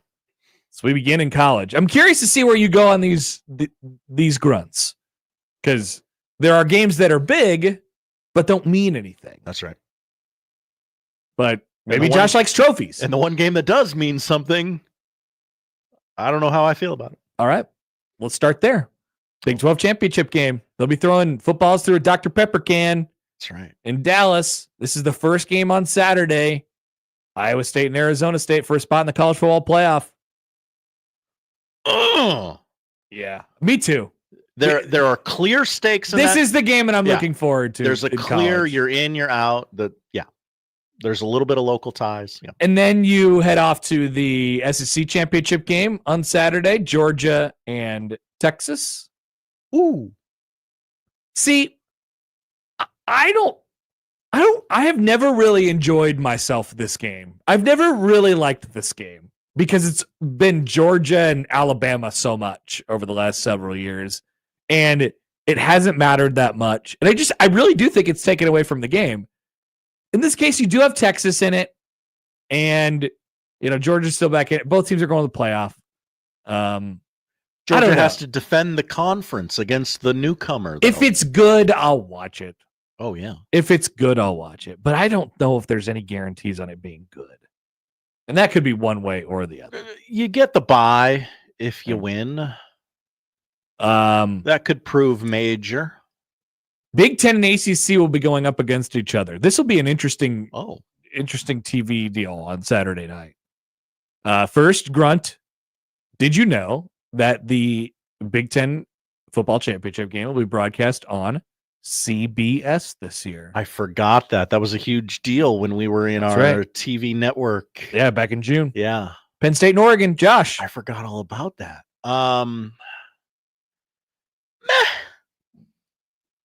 I don't think Penn State's going to get clobbered, but I think it'd be funny if they did. So I'd watch it for that reason. I'd like Oregon to win by 32. That would be hilarious. That'd be awesome. I just feel like Oregon's just going to keep them at arm's length. Yeah. Like they're not going to blow them out. But Penn State will be doing all these things. They'll have 40 different quarterbacks Yeah. in the game. They'll be just scratching and clawing and scratching and clawing, and they'll lose by 10. That 44 is going to try and Josh Allen a game together. Like, hey, I Yeah, passed that one, I guy's caught awesome. one, and I ran one. That guy's awesome. I love that guy. So opposite that is Clemson and SMU for the ACC championship. Yeah, I know. Even though it's for a playoff spot, it doesn't really do anything for me. I'm sorry. Yeah, there's clear stakes here, which is what It's I in loved about the Big Charlotte. 12 title game. But I'm Charlotte. sorry, SMU, you are not a sexy brand. I'm sorry. You could be the best team in the country, and I'd still be like, it's SMU. Quick grunts on Friday night, UNLV Boise State for a playoff spot potentially. All right. Remember, there's no Pac-12 championship game anymore. Sad. Oh, yeah. What will Vegas do Friday night? They will bet on Mountain West football. Yeah, that's right. And the AAC is also moved to Friday this year. Tulane and Army. What sound does a wave make? Okay. That's not really a grunt, but we'll take it. To the NFL. tonight. Oh, yeah. Might be one of the games of the week. Is it going to get the big one? Packers, Lions. Yes! Oh, yeah! Can you feel that, buddy? Huh? Huh? Huh? I have exercised the demon. It's a good one. It's a good one. Yeah. You got Jim Ross doing the opening tonight for my wrestling fans. Okay. Well, maybe it deserves the big one then. Or maybe there is no big one this week. See, here's the thing that people don't know about this bit. What's the big grunt? I don't know the games. I don't look up the games. So I'm blindly like, okay, I can't use the big one here. What if there's a bigger one coming up this week? I don't know. If the big one doesn't get used, it doesn't get used. Should I, a person who runs a sports station, know the games? Yeah, probably, but it's more fun this way. Eric says, I really love Grunt the Slate, and I want more grunting. You got it, Eric. We could grunt more. I'll grunt things all year round if you let me. Jags and Titans. Oh. Jets and Dolphins. Oh. Falcons and Vikings. I gotta have something for that. Kirk Cousins revenge game. Is that good or bad? We haven't decided on that. I don't know. It's fine. Saints and Giants. Don't want. Panthers and Eagles. Oh God. I could see that game being actually quite competitive. Eagles are 13-point favorites. Give me the Panthers. I don't think the Panthers are going to win. Bryce Young figuring it out. It might be like a 3-point game. We never did that NFL reaction overreaction. No, we did not. He's piecing some things together. Lost in the ether. Browns and Steelers. 3-9 versus 9-3, but I'm in. I'm in. It's so weird. I'm kind of in. Raiders, Bucks. The rematch of that Super Bowl with Bill Callahan. Seahawks, Cardinals.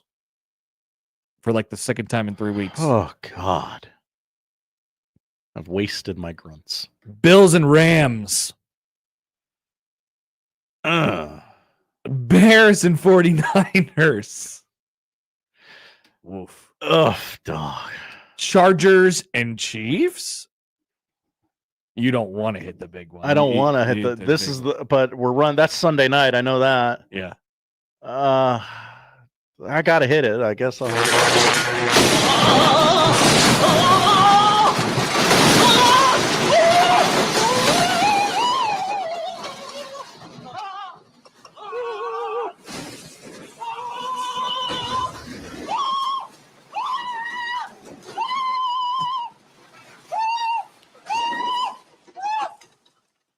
Kevin McAllister killed a man. It's a good one.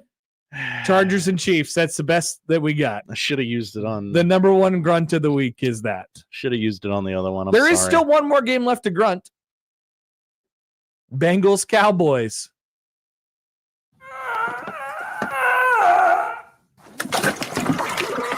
Who does number 2 work for? That's right, buddy. You show that turd who's boss. This game has the potential to be kind of awesome, but mean nothing. So I'm kind of excited. It's going to be a random 44-35 game, and we're going to be like, oh my gosh, how come the Bengals can't put the Cowboys away? Yeah. Why does Cooper Rush look great? Yeah, because their defense sucks. Their defense stinks. Chance, yes, I will speak directly to one person in the audience. Chance, yes, I should have used the Home Alone grunt on Thursday Night Football tonight for the Lions. I'm sorry. You can't have that one back, though. You only get one crack at Grunt the Slate every week. So that's just the hits that were dealt. Josh, thank you for grunting. Thank you, Connor. We're back with the 1 o'clock hour next on 1620 The Zone.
Let's get back to the Connor Happer Show on 1620 The Zone. Here comes the clown.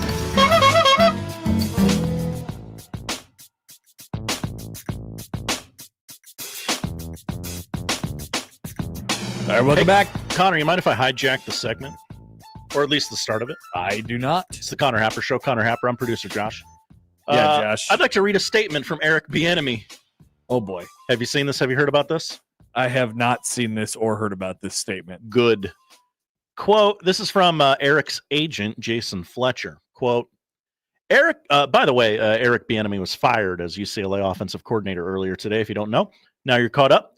Quote, Eric and UCLA mutually parted ways today as previously planned. He's still getting paid by the Commanders. After interviewing for head coaching jobs last year, he wanted to stay active and busy. So he decided to go help out Deshaun Foster, who is like his little brother, at UCLA as opposed to sitting out a year. The plan was always to return to the NFL in 2025, and he's looking forward to the opportunities ahead. Do you think that's true? Well, he was on a 2-year deal that he was fired halfway through. So I don't know if the plan was always to return to the NFL in 2025. Okay, but so this is where it makes sense, right? Because UCLA, as we have discussed plenty on this here program, even though that they've been awarded a golden ticket out of the Pac-12 and into the Big Ten, meaning more money for their university, not the greatest financial situation out at UCLA. No. So is it possible that they hired an offensive coordinator for $0 this year and just Eric Bieniemy took his – now, I don't think that would be allowed, right? No, you probably have to pay like Nebraska with Holgorsen. They can't let Holgorsen just take his buyout money, right? They have to pay him the requisite of what an offensive coordinator would make, right? And then that mitigates the buyout. So instead of getting that money from Houston, he's now getting it from Nebraska. Sure, and maybe there's a. But is it possible that they just? Is it possible that they just hired Bieniemy for like $1 a year and we're like, hey, we're cheap. You want to help out. You want to keep coaching football. So why don't we pay you $0? You keep making that Commanders buyout money and we'll roll this thing for a year. I think it's very odd to call your former head coach little brother in the statement about why you were fired. Yeah. I feel like it probably would have been framed different if little brother had to fire big brother, but you actually. But that's the way it was framed to us at first. Yeah. It was like he got fired. Don't you think little brother would have said, "Hey, this needs to be a mutual parting of ways" when you send that press release out? I guess I haven't seen a press release yet. That's true. There has not been a press. This has just been reported news from UCLA and That's true. UCLA. And you know what happens with reported news? It's worded as one thing and it gets reported as another thing, or it gets reported as one thing first and then it turns into another thing. Because what do we always say when people part ways? Why can't we just say fired? We're all adults here. But maybe in this case, it was an actual parting of ways. Maybe this was definitely the plan. Maybe it was. Chance says there's got to be a buyout for the UCLA contract, though, right? Well, not if there wasn't if there wasn't a contract. Yeah, that's if you believe the agent, which scary, right? Don't believe the agent on things because there's always a spin zone with the agent. If you believe the agent, what he's trying to tell you is that Bieniemy was not really supposed to be there at all, didn't have any sort of contractual obligation other than maybe just the year to UCLA, and will resume to make his, continue making his Commanders buyout money and then try and pursue a career back in the NFL again and be an offensive coordinator or an offensive staffer or whatever that I don't know. I haven't seen a press release from UCLA. That's crazy. That's really weird. And I didn't know that was the situation. But once again, what I did say and what we do know is that UCLA is certainly cheap right now. They are not paying people a lot of money to do anything, including their head coach, for the record. So I think it kind of tracks. It kind of makes a lot of sense if they weren't actually paying Bieniemy much of anything this past year. And their offense got better at the end of the year, as many people have noticed. They performed well against a team in red in Lincoln, the Nebraska Cornhuskers. Now Josh is yelling at someone on the phone. This is great. I love when people call into the radio show and they start explaining their take to Josh, and he has to listen to it. And Josh will look forward and he'll start saying, "Hey, let's go. Pick it up. Speed it up. Pick it up. Speed it up. I got to be a part of this thing." So we'll see. We'll get to the bottom of that one here in just a second. All right, welcome back. Yes, Thursday here in the Connor Happer Show on 1620 The Zone and on 1620thezone.com. We do want to talk about some of the things that were said by Matt Rule yesterday and what they meant. Coming up in just a second. Josh, phone call report. Somebody listened to the very great show that you can find out there, Locked On Nebraska, with someone and Mitch Sherman. Is this the guy who's mad about the GIF thing? No, he's on your side. Yes, it was him. Oh, it was? He wants to. He's like, I'll send. They were arguing about. I GIF got a and message. GIF. I got a message from Corey. So Corey got on Mitch a couple days ago because he said GIF. And then Mitch came to the show today and he apologized. He was like, "I'm very sorry. I won't do it again. I will say GIF from now on." And I said, No, Mitch, you keep going. If you're a GIF guy, you stay a GIF guy. And now Corey's getting all over me. I got a bunch of Corey on me. No, this person is on your side because, as we have said on this show before, the creator of GIFs and GIFs, whatever you prefer to call them, calls them GIFs. Yeah, but the thing that those people always come back with is that it's graphic, it's GIF, graphic, graphic, GIF, graphic, He's like, I'll send you the creator talking about it. And I'm like, no, I don't need that. I'm aware of the story. I'm aware of. This is something that America is never going to agree on. Right. And so I don't see the point in me flipping sides. No, I'm staying right here where I am. You. But he listens to the both shows, this show and Locked On from Arizona. Love it. He's a Hawkeye fan, but he's married to a Nebraska girl. Okay. Oh, married to a 402. So they, of course, live in Arizona. Arizona. Yourself a 402, huh? Yeah. Mike writes in, why are people calling into 1620 to talk about a podcast? Great question. They just wanted to. They know this is where I be. Yes. They know where I stay from 10 to 2. Yeah. This is where I'm at. Bayamon writes in. Hi, Bayamon. Grr. I was in the car, so I couldn't chime in, but I want 6A to 6P grunting. I want the Grunt and Gary show, Grunter, Happer, ungruntman-like conduct, and after-hours grunting. I want all of the grunts. You do not want after-hours grunting. That's a different show. I believe that's on HBO Thursday nights after your parents go to bed. Nice. See, grunting works the same as anything else. Everything in moderation. That's right. You can't have too much grunt. No. We can't be grunting everything. Then the grunts wouldn't be special. That's right. That's exactly right. If we could do that and it didn't have that effect on people, I would just do I have an opinion all the time. I love that segment. But we can't. You can only fire that bullet once a week. And sometimes twice if I don't have any topics. If it's the summer. But that doesn't happen very often. It might happen soon. Might. We're getting into it, that's for sure. All right, so Matt Rule from yesterday. Yeah. So he gets up there at his press conference and he I think he tried to kind of calm the waters a little bit. He could feel everybody freaking out. As we've mentioned before, he's got his finger on the pulse. Hi, Matt. I think he sort of sent a message to both the fan base and probably his team a little bit too. Hey, we knew that we had an idea that there was gonna be some hard attrition. They were gonna do hard time. There was gonna be some difficult attrition that they had to swallow here over the last couple days and then the next few days and beyond that as well. I mean, the portal will be open for the majority of this entire month. So people can get up and decide to go whenever the bag lands on their doorstep or whatever it might be in college football right now.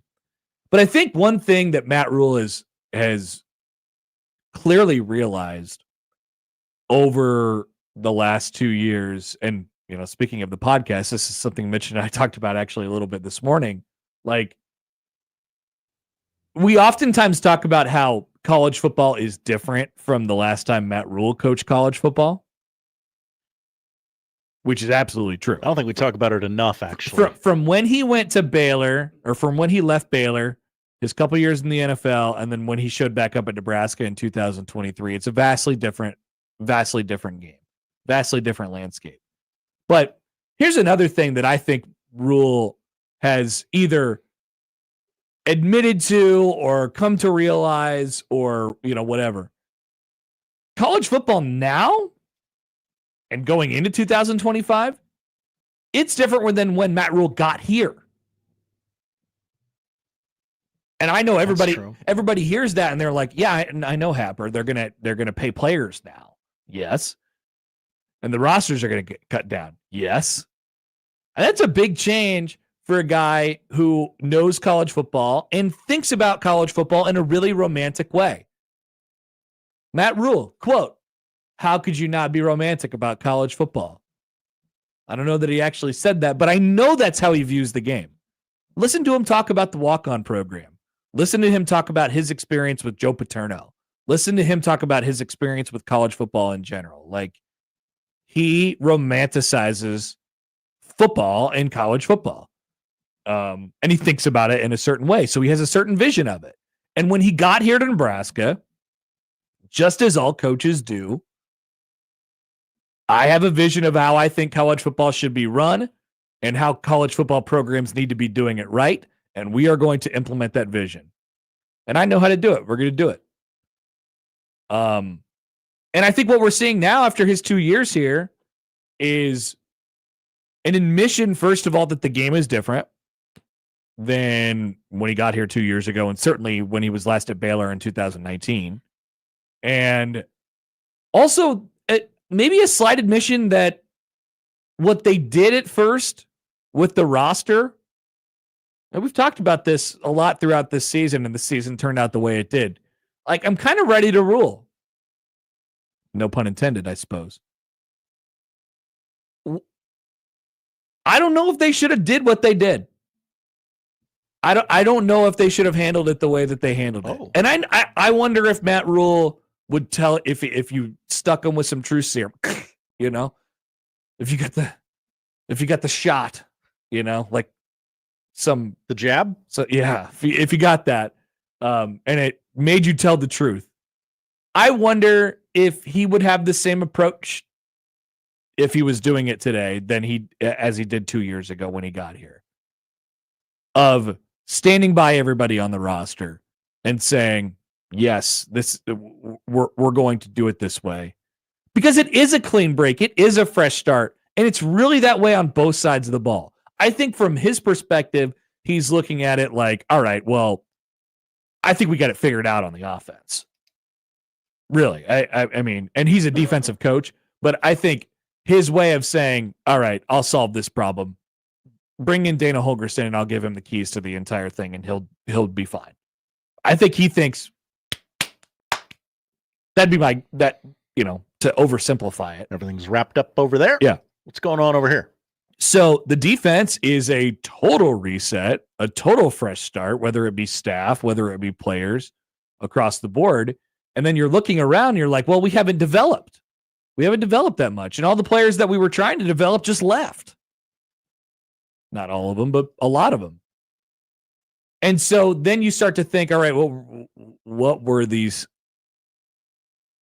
2 years for? And it's culture, and it's setting the standard and all those things. But once again, romanticized college football Matt Rule thought, here's what I'm going to do. I'm going to get here. We're going to have more success with the players that are on hand already than they did before.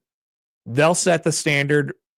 And in the meanwhile, we'll develop, and those guys will come up, and we'll play 150 guys on the defense, and they'll all stay, and we'll pay them all, and we love them all, and we'll just be the same team. We'll just be the model of consistency every single year.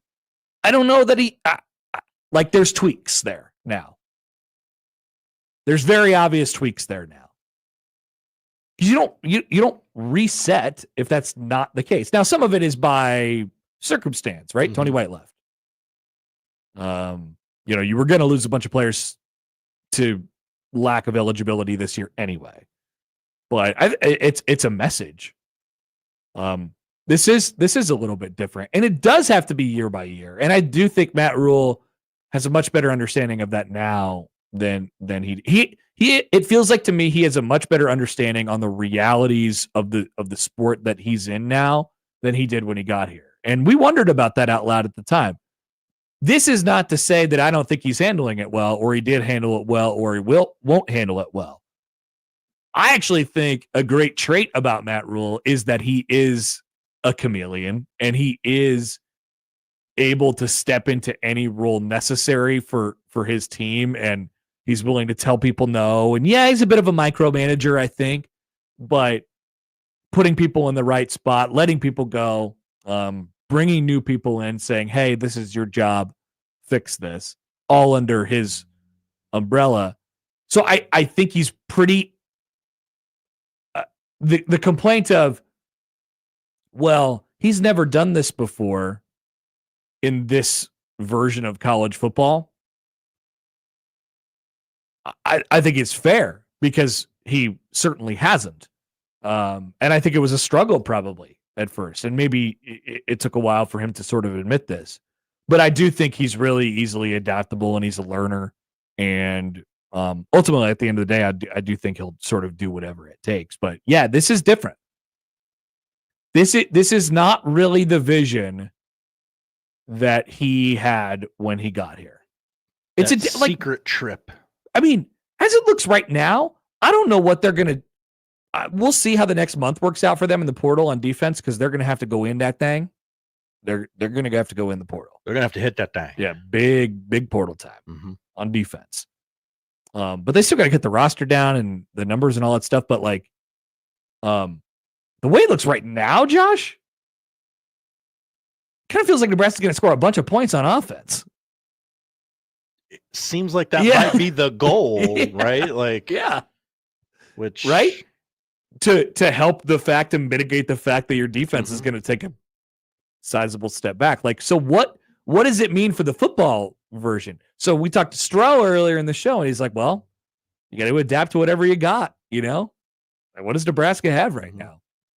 They got a potential superstar quarterback with a superstar offensive coordinator. Some young wide receivers coming up. You know, they still got to fix them. Not that the offense is fixed, but hey, that's Dana's job, right? Right. They're bringing in a new flashy wide receivers coach who's got guys attached to him who have been productive in their careers. You know, maybe those guys end up here or whatever it might be.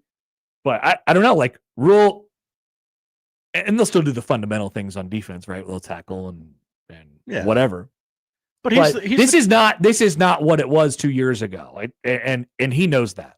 And he's the coach that said multiple times in press conferences, we're always going to be good on defense. So yeah, he might take a keen interest in the defensive side of the ball and have his hands in that cake while it's being baked, you know? Absolutely. Yeah. And I think that's honestly why, you know, part of the reason you're going to see John Butler be Nebraska's next defensive coordinator.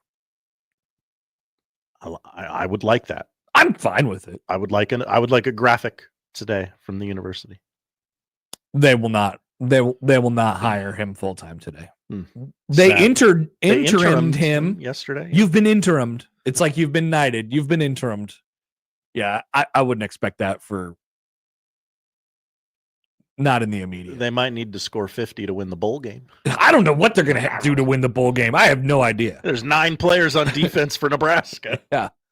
All right. So we could take calls and thoughts on the other side, but let's take a quick break, get out of the way here real quick. We'll take your thoughts, 402-951-1620.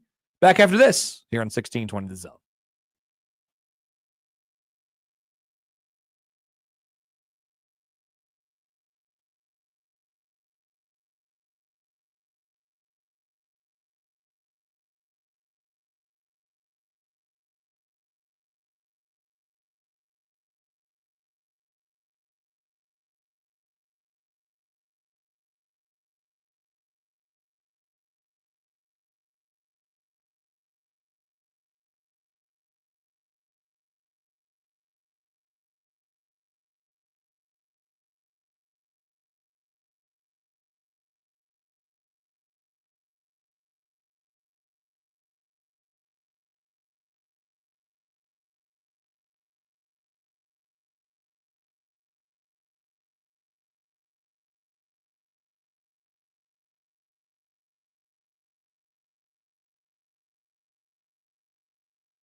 All right, welcome back. More of the Connor Happer Show. You're on 1620 The Zone and on 1620thezone.com. The nationally famous 1620 The Zone. Yeah, we were on SportsCenter last night. That's right. Wow. Hi, SVP. Joel tweets a meme at the show. When you hear someone pronounce GIF as GIF, and then it's a little bird saying, every day we stray further from Jod. Does it not look like, it looks like GIF to me. GIF. Well, I mean, there is a very famous Jif. peanut butter that I is can pronounced understand. Jif, and that starts with a J. I can understand why you would say GIF. I'm sticking with it. It's too late at this point. I'm sorry. All right. I do like your commitment to your lane. Even though we disagree. I'm not moving. A couple comments here on that last segment. Yeah. Calvin is on the YouTube today. Hi, Calvin. What's up, Calvin? John Butler as DC is a super underwhelming hire, especially with the resources that NU has. Rule needs to be contacting every agent in the world for this job. NFL guy? Hiring Butler feels like settling. So yesterday, Rule mentioned that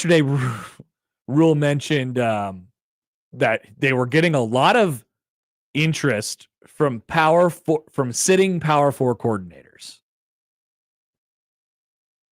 I have a theory. All right, that's weird. I have a theory. Okay, I'd love to hear it. Maybe people have inquired about the job for sure. But my theory is when he hires John Butler and he announces John Butler as his new defensive coordinator in a couple weeks or whatever, he's going to be like, hey, look, we had a lot of interest in this job. I told you that. We were getting a lot of interest, and we hired the best one out of all of them. John Butler is the GOAT. I really don't think... I guess for a situation like that, where Rule is going to be involved, and I do, I don't know about you guys, but I do trust him on that side of the ball.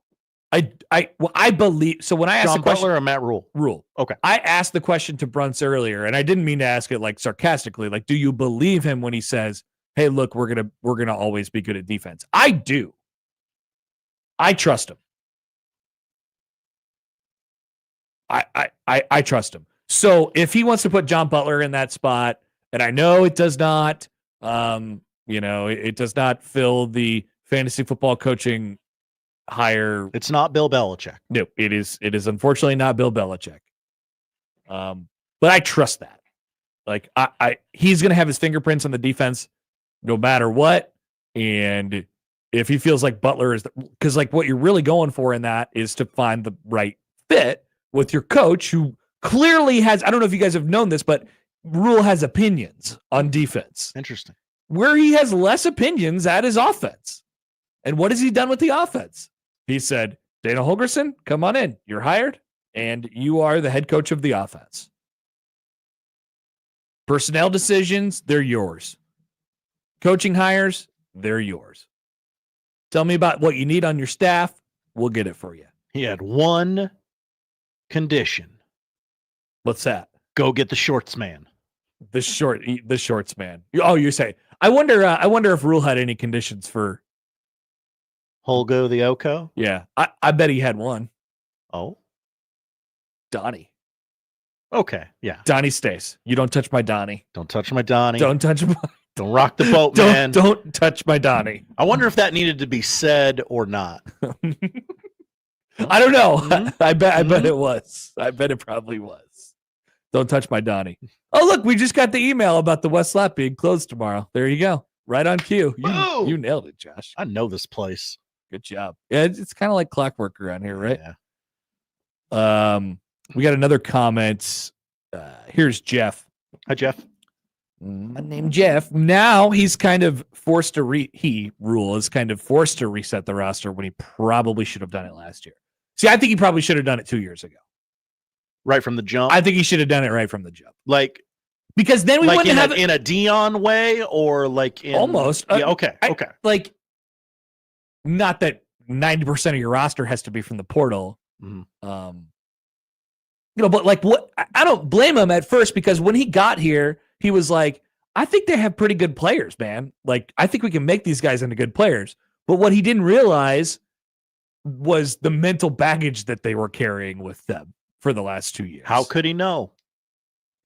You could tell him all the times you want, but he's like, don't worry about that. We're just going to work hard. We're going to be fine. And I really do think that was a much bigger thing, a much bigger undertaking for him than he ever thought it was going to be. And for the record, I don't know if it's gone, but I do think transitioning out of that wave of players on the defensive side of the ball is, it certainly releases some of the baggage a little bit. It checks it into the aircraft instead of carrying it in the over. That's a bad analogy. You know what I mean? You're not carrying it on anymore. You're checking it. Yeah.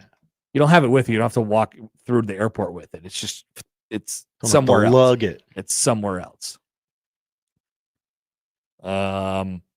Let's see. Here's Zach. Hi, Zach. All caps. Whoa. People have takes about what the defensive coordinator hire should be. Nebraska is absolutely not a program that should be looking to settle for hiring a position coach from within. That's in all caps. That's my all caps voice. Nebraska is not a place that should be hiring coaches to learn on the fly. All caps. I agree with that. Big time Big Ten money. If Rule promotes Butler, he will continue to look like a clown. This should be in addition to the following names: Elijah Robinson, Jim Leonard, Ryan Walters. Wait. They should hire all of them? They should hire all of those people? Probably one of them. Not John Butler. Not Rob Dvorak. Nebraska is absolutely not a program that should be looking to settle for hiring a position coach from within. Rule has not earned the benefit of the doubt in selecting assistants that have not already proven themselves at the Power 5 level. I don't know, man. Knighton was pretty sweet. Yeah, I like that guy. Like, if we're going off a track record, I mean, we got to give him some credit. Knighton was pretty good. Dvorak was pretty good. And like I said, I just trust the guy on defense. Cooper was pretty good. Like, look at the assistants that he had on defense that we all bitched about right out of the gate. Oh, these guys don't have any experience. And now we universally all thought they were good. And some of them aren't here anymore because they're taking better jobs or different jobs. Careful, Connor. So yeah. Yeah. We just want Ryan Walters because of the local tie, right? Like, we don't. What's the local tie? Kearney, something like that. He's from Kearney? I don't know. What? No, I don't. Great. Now I gotta go look this. I don't. Well, you might be right. You might be right. I'm not sure. I don't think Ryan Walt did he coach in Kearney at some point? The coach of. I think you're thinking of Ryan Held, maybe. Oh yeah, maybe I am. I'm sorry. Ryan Walters, the now fired coach of the Purdue Boilermakers. Oh yeah, okay. We do not want Ryan Held. Too many Ryans. Please narrow it down to one. Yeah. I Ryan think Tag, get out of here. I think Matt Rule has an eye for defense. I think Matt Rule has an eye for defensive coaches, and I think Matt Rule will always have his hand in the cookie jar on defense. And so for me, what they are going to be looking for is a person that fits, not a person to give the keys over to and say, this is your defense. It's different than it is with the offense. That was the problem with the last guy. He wanted the keys, and he was not given the keys because Matt Rule is a tinkerer. Now you're putting it together. John Butler might be like, yeah, sure, you can help me. That's fine. I did this for the Buffalo Bills, but yeah, you can help me. That's fine. Headley writes in. Hi, Headley. Josh been sipping on syrup. It's entirely possible. What's wrong, Josh? You sipping on Grandpa's old cough medicine? No, it's a cardigan, but thanks for noticing. All right. We'll be back. Time for the poll questions. We'll tell you what to watch on the other side on the Connor Happer Show on 1620 The Zone.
but my heart sunk tonight, guys, and I'm sad. All right, so we got an email, a rebuttal email from Zach, who wrote in the all caps before. Hi, Zach. So I think this is fair.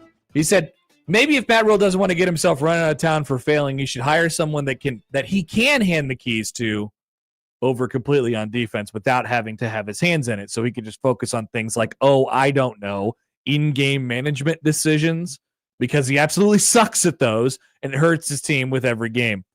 He needs to focus on game-day decision-making, not micromanaging the defense.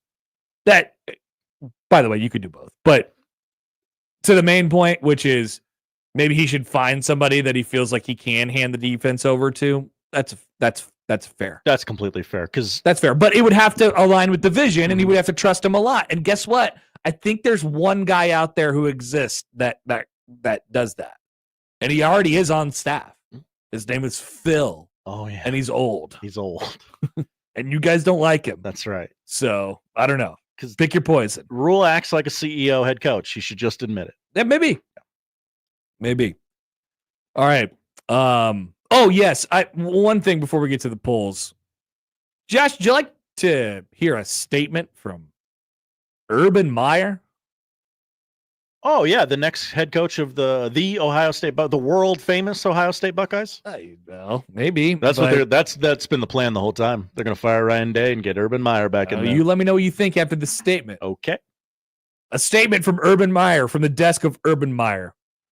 It has come to my attention that there are reports speculating my return to the sidelines in Columbus. There it is. While I thoroughly enjoyed my 7 seasons as the head coach at the Ohio State University, the Buckeyes, I have no interest in coaching again. I will always be a Buckeye and have full confidence in Ryan Day, his staff, and every player that puts on the scarlet and gray. Unless I hear him say it and see it on my television, I don't believe it happened. He has no interest in coaching, and he is endorsing Ryan Day. What a move. We'll see how that plays out for him. We'll see how that plays out for him. All right, to the polls. At Happer Show on the J-Tech Construction Zone Twitter feed. Yesterday's crossover produced us a couple poll questions. Oh, okay. Are the Sonic guys the freaks and geeks of commercials? I loved your freaks and geeks take, by the way. Thank you. The answer is yes. Yeah. 73% agree. Wow. Are the Doobie Brothers the opposite of Christmas music? No, that's not the point. It's the point is, whenever you hear Christmas music and you don't want to hear Christmas music, just listen to What a Fool Believes by the Doobie Brothers, and then that will be in your head instead of the stupid Mariah Carey song. Okay. But I will say no. I'll vote no, yeah. 52% say yes. Ooh. It's close, though. To the polls from today, can you leave grandma on red? Oh, don't do that. No. I wish I had a grandma I could leave on red. Well, but if you did have a grandma, would you leave her on red? No, I would not. I wouldn't either. I'd respond immediately. 59% say yes. Wow. Be better to your grandmas, people. Jeez. Disrespectful. And in the early 2000s, were people chugging syrup? A lot of Super Troopers reenactments going on. Definitely. Mm-hmm. Currently very close. 51% say yes. Narrow. I think they most certainly were, though. Those are the polls. Josh, what are we watching tonight? We are watching the National Football League week, 147. I think kicks off. I want to say 15, right? 14 tonight. One off. That's right. In Detroit, Lions host the Packers 7:15 on Amazon Prime. You can hear it right here on 1620, the Zone as well. NBA doubleheader on NBA TV. The Nuggets are in Cleveland to take on the Cavs. 6 o'clock start there. Rockets Warriors at 9 o'clock. After that, NHL on Hulu tonight. The Crack Wagon is in wherever the hell the Islanders play now. Oh yeah, it's not Brooklyn anymore. Is it? No, they're not. They're not. Are they back on Long Island? Maybe. Is it the Meadowlands again? I don't know. No, they're back. They're back. They're back on. Oh no, they Did they get their own arena? No, they are playing where the Devils play now. Oh, okay. UBS Arena. The Artist, formerly known as the Prudential Center, Okay. I believe. The team plays its home games at UBS Arena. The Islanders are one of 3 NHL franchises in the New York metropolitan area. Where's UBS Arena? Oh, we're off on a tangent now. Oh no, I got Mr. No, New. it's in Elmont. That's on Long Island. They're on Long Island. Okay. They built him a new arena on Long Island. Where they belong. All right. Yeah. Men's college basketball. Number 8 Purdue is at Penn State tonight, 5:30 on FS1. It's really the only game of note in the men's game. It is a marquee night in the women's game. Number 14 Kentucky at number 16 North Carolina. 4:00 because that's when women's games start for some reason. Apparently. ESPN2 is where you can find that one. Number 4 Texas at number 10 Notre Dame, 6:00 on ESPN. Number 8 Duke at number 3 South Carolina, 8:00 on ESPN. Volleyball tonight. Creighton begins their quest for a national title. Jays. Jays. They play South Dakota. You can go watch it at DJ Sokol Arena. You can. You get yelled at by me. That's right. Or you can fire up that ESPN Plus and watch it there. TV tonight. NBC's got all the Christmas classics on. 7:00, How the Grinch Stole Christmas. 7:30, Frosty the Snowman. You know, those old animated staples of the holiday season, Connor. Yes, of course. What about Rudolph the Red-Nosed Reindeer? That is a CBS property. I'm not sure when they'll be. Well, when's that come on this year? Because that's the only one I want to watch. That's right. Yukon Cornelius. Yeah. The Island of Misfit Toys. Actually, we could probably Google that real quick. When does that come on? When I would love to watch it. Rudolph. My nose. Where to watch Rudolph the Red-Nosed Reindeer? I don't know. God, just tell me. I don't like the wanna claymation read. version, not Yeah. any other of crap. course.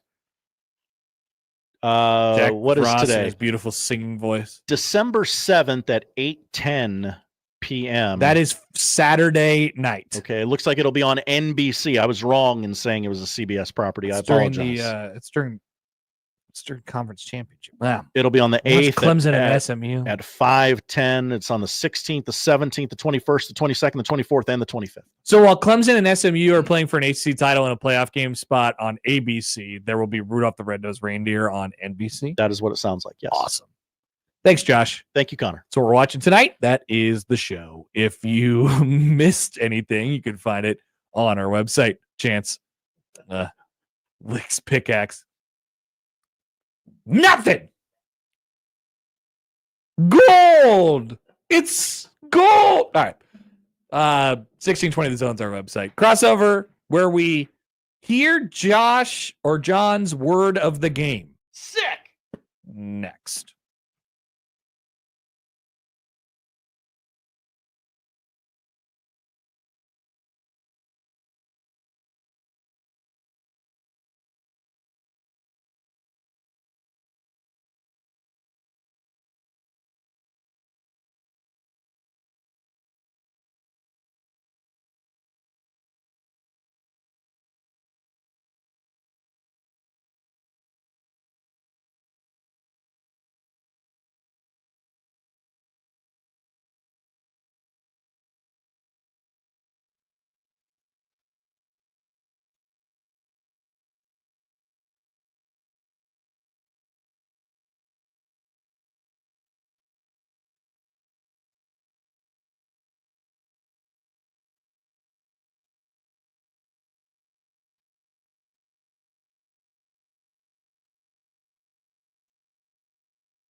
Crossover. Oh, killer crossover. Just crossover. It just crossed him over. Absolutely. Another victim to the crossovers. Cross him up and sit him down.